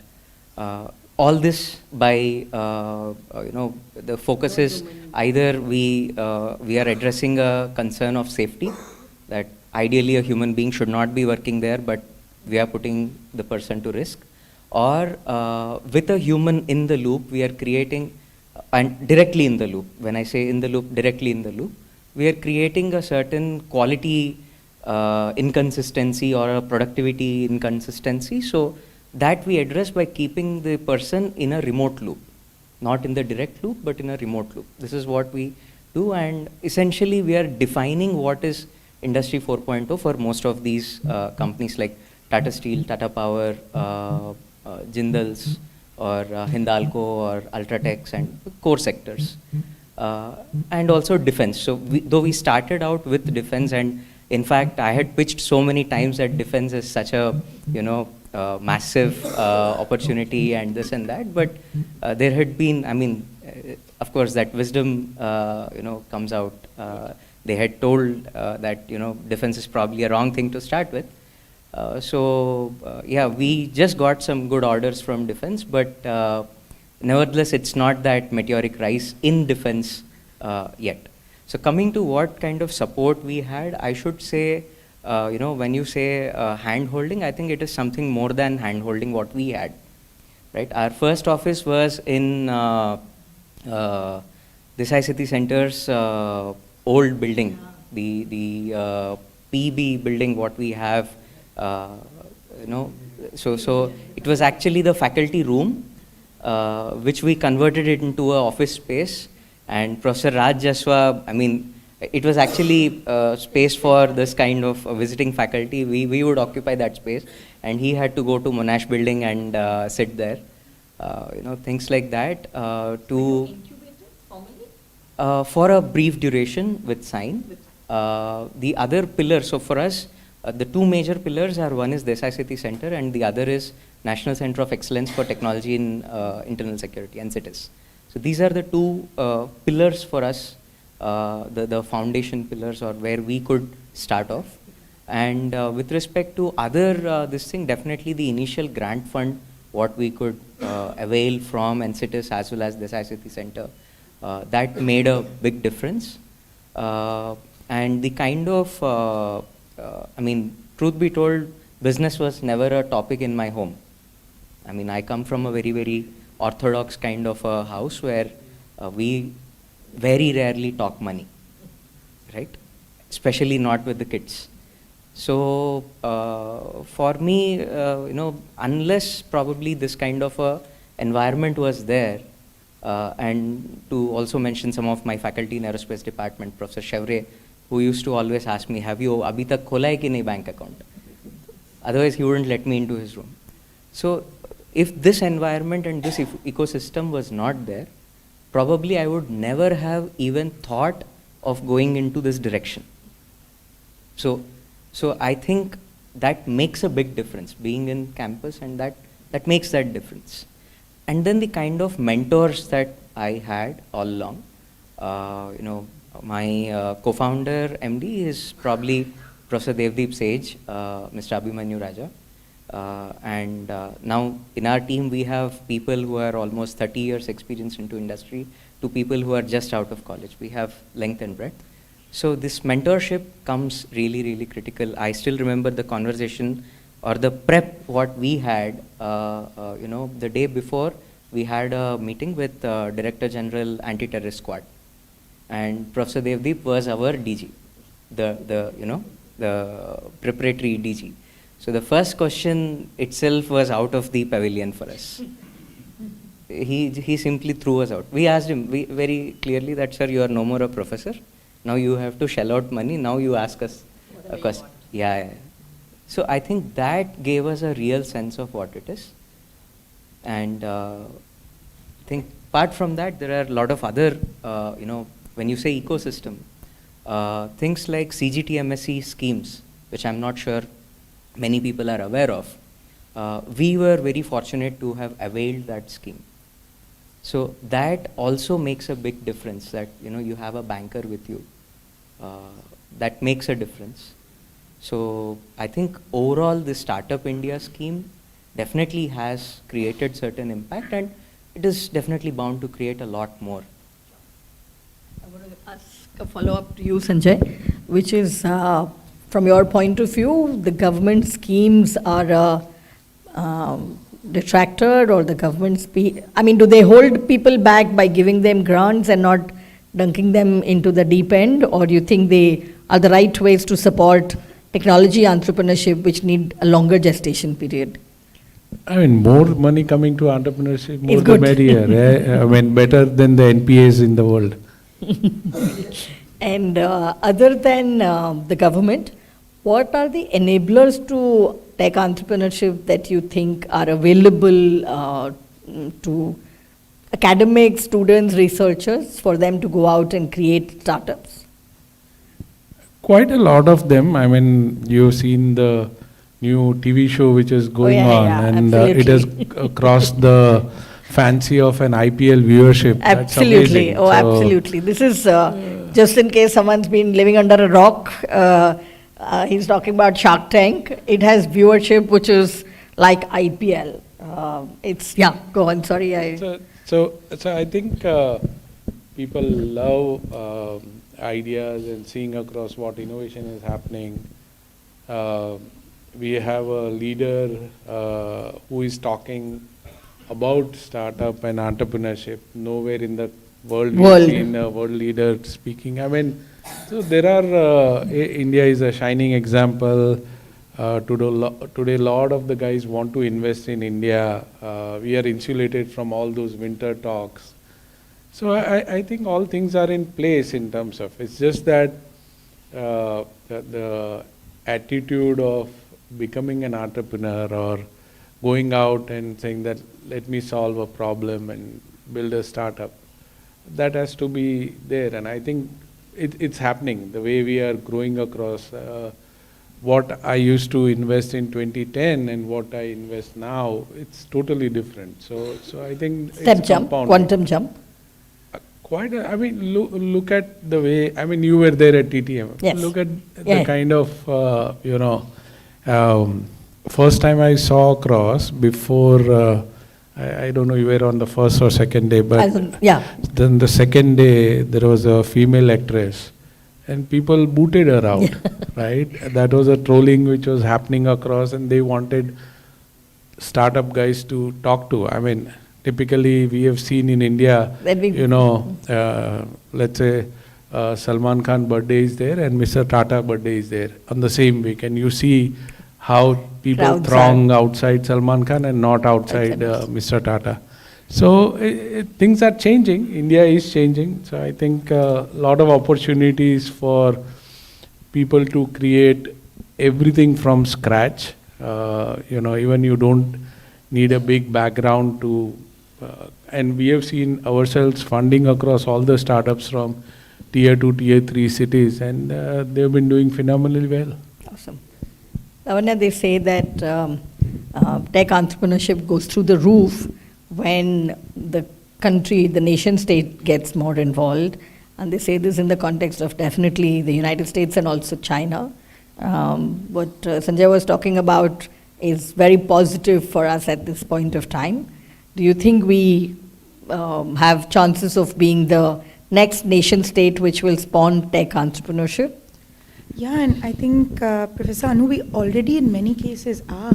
So if you see the change in narrative from 2010, when I first returned to India to start working again after my MBA to now, I think there's been 3-4 different changes that are pretty secular changes that have put India on the map, at least from a tech entrepreneurship perspective.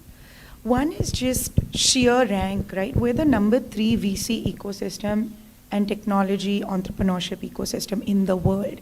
This is a non-trivial thing because venture is all of 17 years old in this country, right? Venture has been in America since 1952 when the traitorous 8 left William Shockley and went to found Fairchild Semiconductor.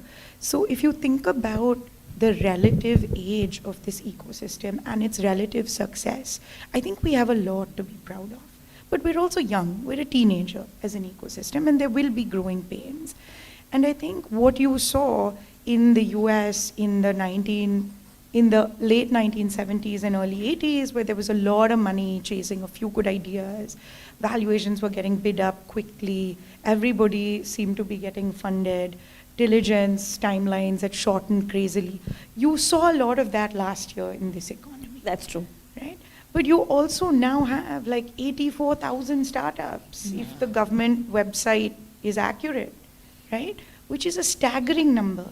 You have last year like $33 billion of venture money, of which 70% went into growth stage plus. So again, a little bit of a skew because larger companies have scarcity premium, they attract large amounts of money, but nonetheless, it's a very large amount. And previously it was 52 billion. So in 2021, which is an all-time high, this country has never absorbed that kind of capital.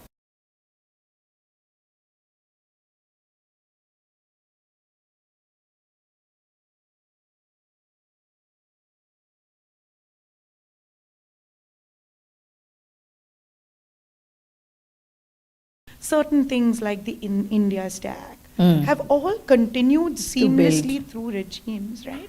I think truly that gives global investors a lot of confidence that India is truly on the path to being a digital superpower. And in so many ways, we are writing the playbook on how inclusion happens digitally. I think, I mean, I was amazed. We gave COVID away to countries to drive their vaccination program. Right? So many countries are now coming to us saying they want to use the India stack. They want to use UPI. These are all things we can be very proud of. And I think when young people see this kind of broad-based impact, and Professor Anu, one of your themes for this panel was impact, I think that's happening in so many different ways that I have no doubt in my mind that digital India will be up and to the right. It's always a bumpy road though, right? It will be, 3 steps forward, maybe half a step or 1 step back. But I think that's a natural evolution, but I'm very optimistic. Sure, thank you for that segue to ask Hemant.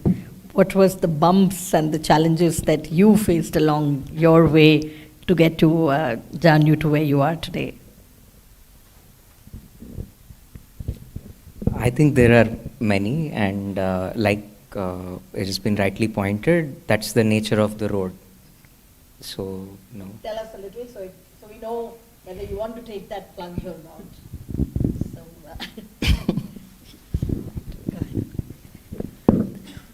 Is it gone out of memory? Then it's very good. No, I'm just trying to see how to put it, but nevertheless, I think, you as an entrepreneur, you face challenges from 360 directions all the time, right? Even when we are discussing, there's something going on and your phone is buzzing. There's something happening, so you don't know where a bomb is blasted now, right? So this keeps happening all the time. So I think in the initial years, we don't have the maturity or rather the experience of understanding that this is natural. Okay. So there, for me, I was fortunate to have some seniors, so who would calm me down and say that, look, this is how it is. Why me was answered. Yeah, It's not just you. Yeah, it's common. It happens to everyone. And so when I'm saying it, I was fortunate to have somebody. So I'm meaning that that team, with which you live along makes a big difference. Sure. And team does not really mean, mostly we make this mistake of choosing a team which is probably like, roll number 10, 15, 18. Yeah. Something Three like that. mechanical engineers. Yeah, exactly. Or 3 engineers for Or that 3 matter. engineers, yeah. Right? We think that engineers make the company. After a point, you realize that your entire product engineering was maybe 20%, 30% at best. 30% in extreme tech companies. But you have got a lot of other things to worry about, right from marketing, sales, accounting, finance, basic compliances, administration and HR. HR. We don't understand administration and HR to a large extent, right? So none of this was taught. So definitely all these were challenges. Another thing is we start, when in a company environment and something, we should understand that there is always a rolling that keeps happening in everything. You don't have a permanent product. You don't have a permanent business model. You don't have a permanent, this thing that this is how it's going to happen. You think that you are the leader in the market, and 6 months down the line, 1 year down the line, you may find your customer creating a competitor for you just so that he can fill up his KRS, right? So a lot of these things happen. Sure. Now, this is one side of it. The other biggest challenge so these are common for any company. You're not mentioning now, investor as a challenge. So I have been kind of, raised in entrepreneurship to live on your own legs. Okay. And worry more about the customers, and you will get the fund somehow.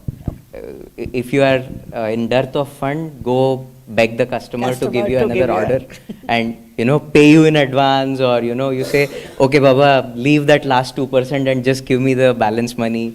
Things like this.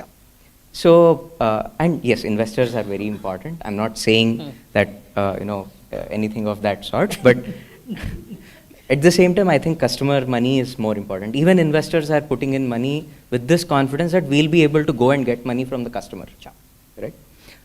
The other big challenge is, as a hardware or a technology company, I think the other problems are common for anyone.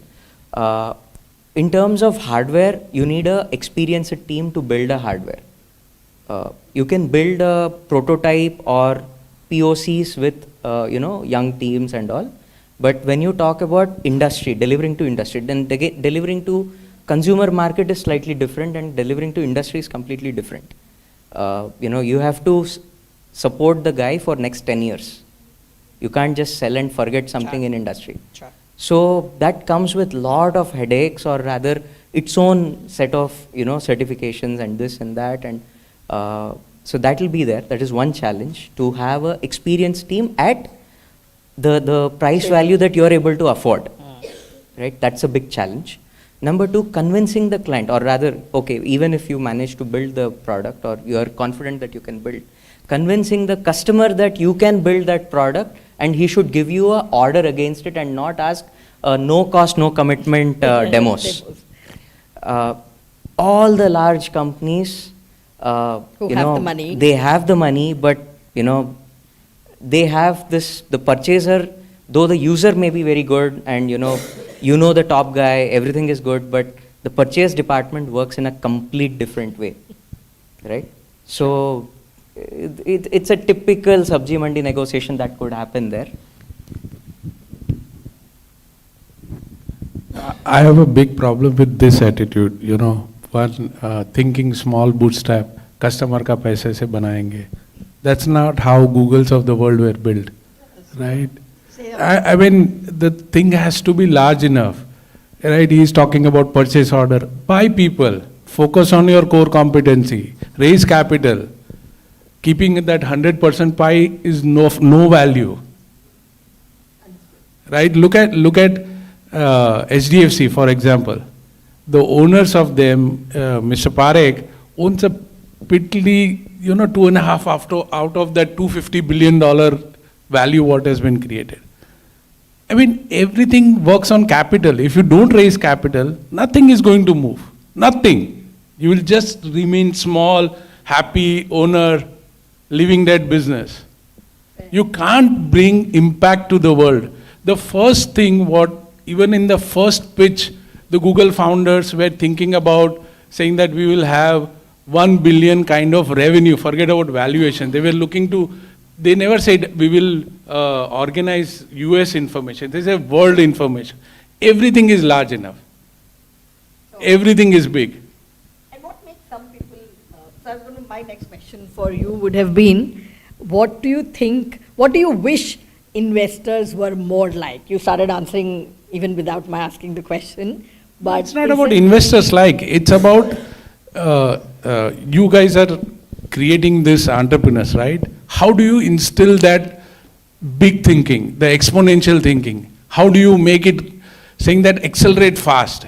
Whatever the world out there has done in possibly decade, can you do it in 2 years?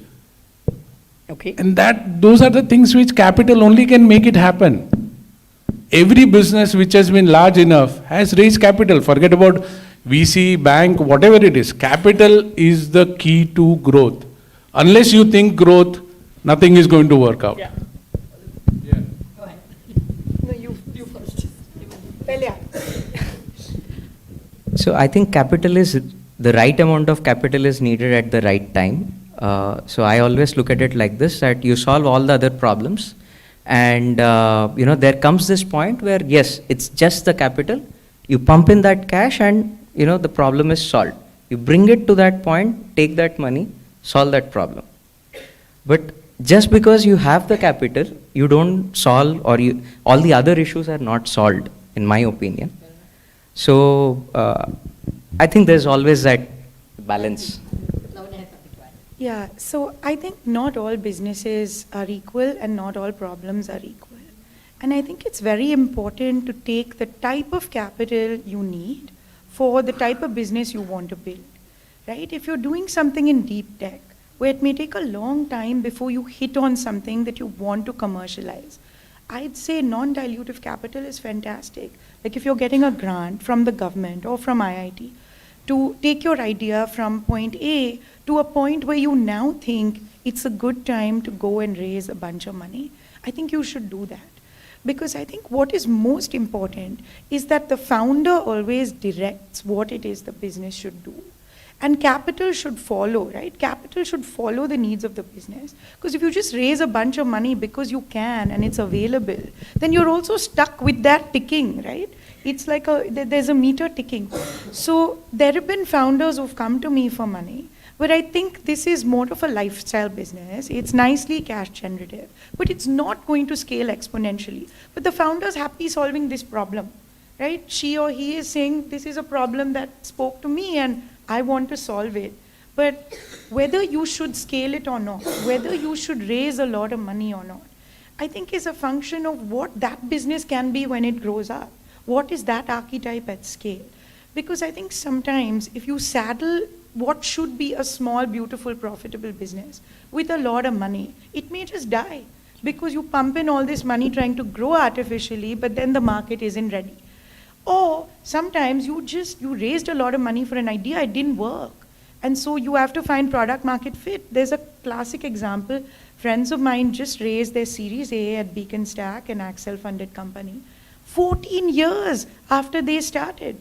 So Accel funded them somewhere between 13 and 14 years ago. At the same time, they funded Freshworks, by the way. And Freshworks at the time was in Chennai, and my friends were in Bangalore. And my friend was told to like mentor Matrabhutam and tell him, why don't you move to Bangalore where all the talent is? And he said, no, thank you. I think I'm good where I am. But it took them all this time to hit on something which is now hitting escape velocity, where they now grew 5x last year, they will grow 3x this year. Now they've gone and raised that Series A. So I fully agree with Sanjay that capital can enable a lot of magic. But I think you have to be ready to guzzle, right? If you start drinking from the fire hose when no guardrails for success are in place, you might spoil the frugality of that founder mindset with capital. I'm only going to say one thing that I took out of what Sanjay said other than capital, which is ambition, which is sometimes reflected in capital but does not have to be. Lavanya here wants that. And after this, we'll take questions from you all. So, thinking hats on, please. Go ahead. See, if the founders are not hungry for growth and resources, then the ambition and the thought process will be very small. I mean, the guy, you build it over. You can keep building it over. There are so many lifestyle businesses, and I envy those guys who are happy and successful. I would like to fund guys who are restless and unsatisfactory, irrational, perseverance. And those are the guys whom I would like to engage across. No, and it's never one size cuts all in one size so fits all in this there at are all. there are people who would like to be happily saying that give me some money and my life is set. Those are not the people whom we would like Or to. they are fund. happy solving the problems they set out to solve. So we like to look at founders who are Restless. they're very restless. They want to solve a big problem unless there is a big, and that's where you help. I mean, as a school, if you help nurture those founders who have those, from that small idea or that opportunity, what they start with, can you give them that exponential thinking? If they have those exponential thinking, then they will take on the big problems. Otherwise, they will be happy going around a small one. But go ahead.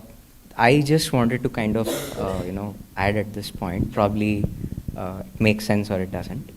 I think, we are trying to create a fancy, kind of an environment where we start measuring the enterprises and their this thing from the kind of amount or capitals that they raise, right? And capital raising isn't something new. I mean, all businesses, right from Tata's, Birlas, everyone raises their capital, right? They raise the capital when it's the right time, at the right price, and when it's suitable for them, right? If you are a long-term player, you look at it like that and play the game, right?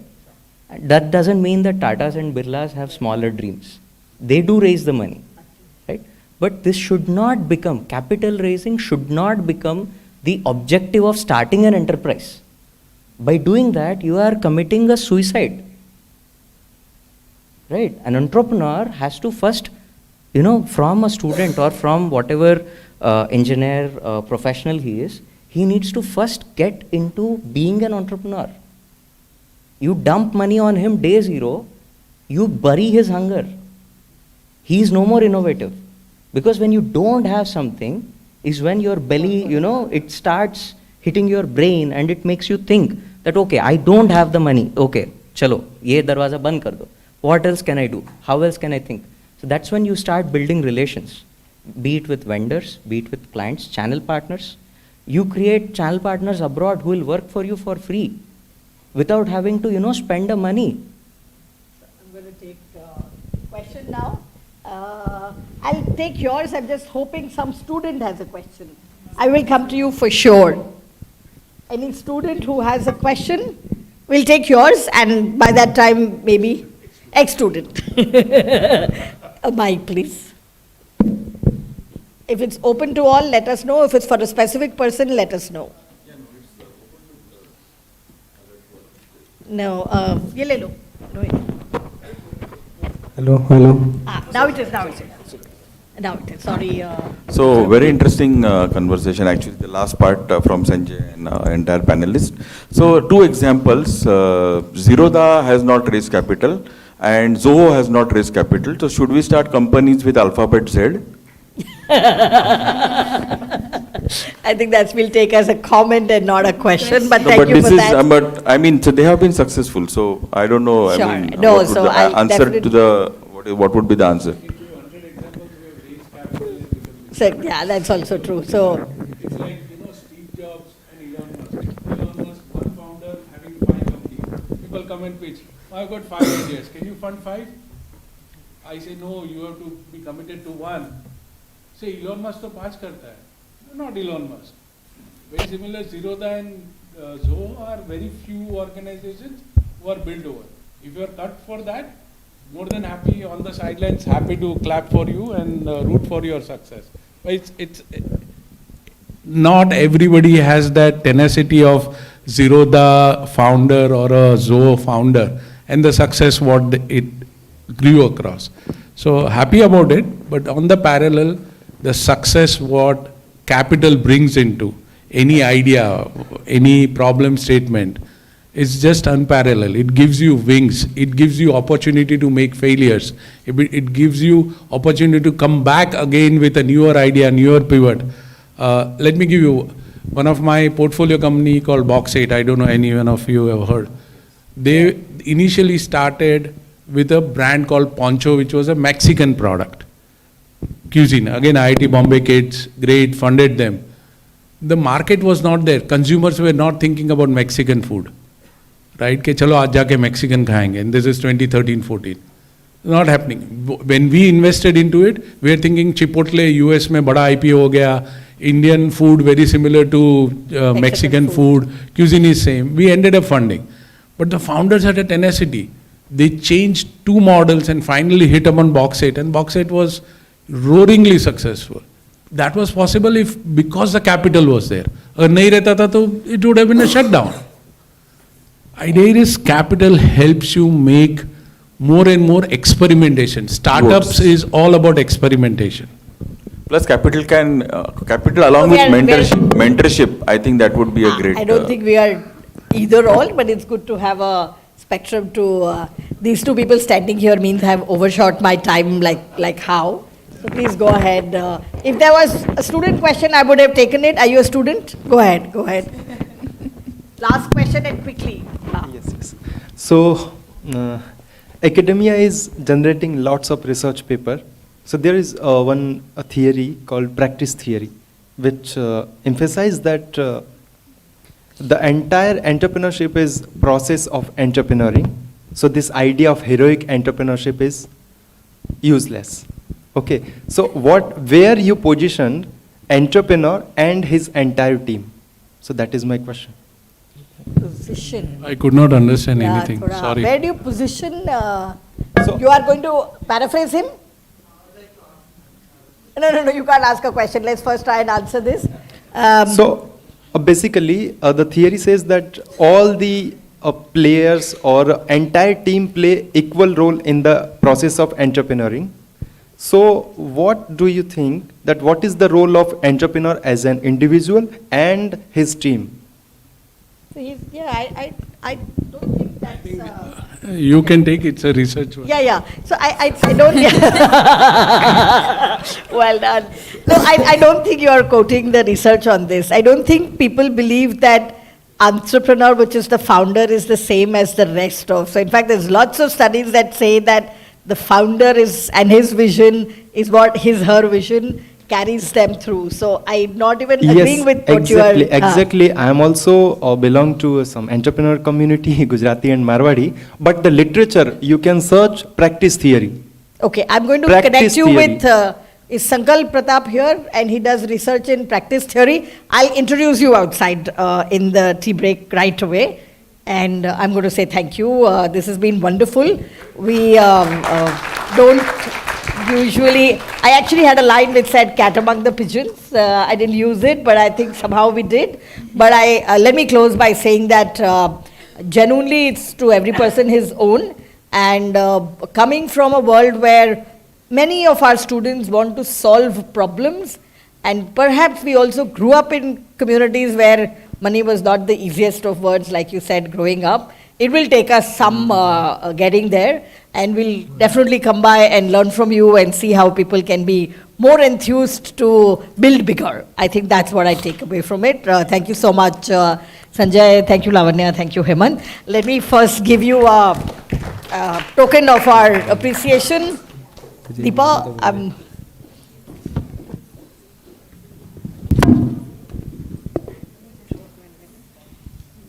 thank you so much. I think you are meant to come here, so they'll take a photograph. There is this right?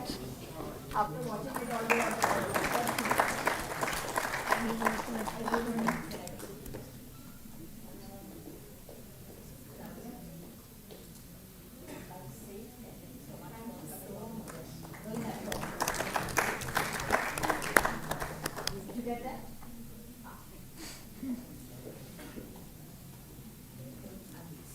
met you, and he's actually the poster child of technology. Very happy to have you. So, thank you. With that, we can conclude our symposium for today. I would just request Anu ma'am to please deliver the vote of thanks. To deliver a vote of thanks to, so I'm going to just call out all the people who made this successful. First and foremost, all our panelists. We had a wonderful lineup of panelists.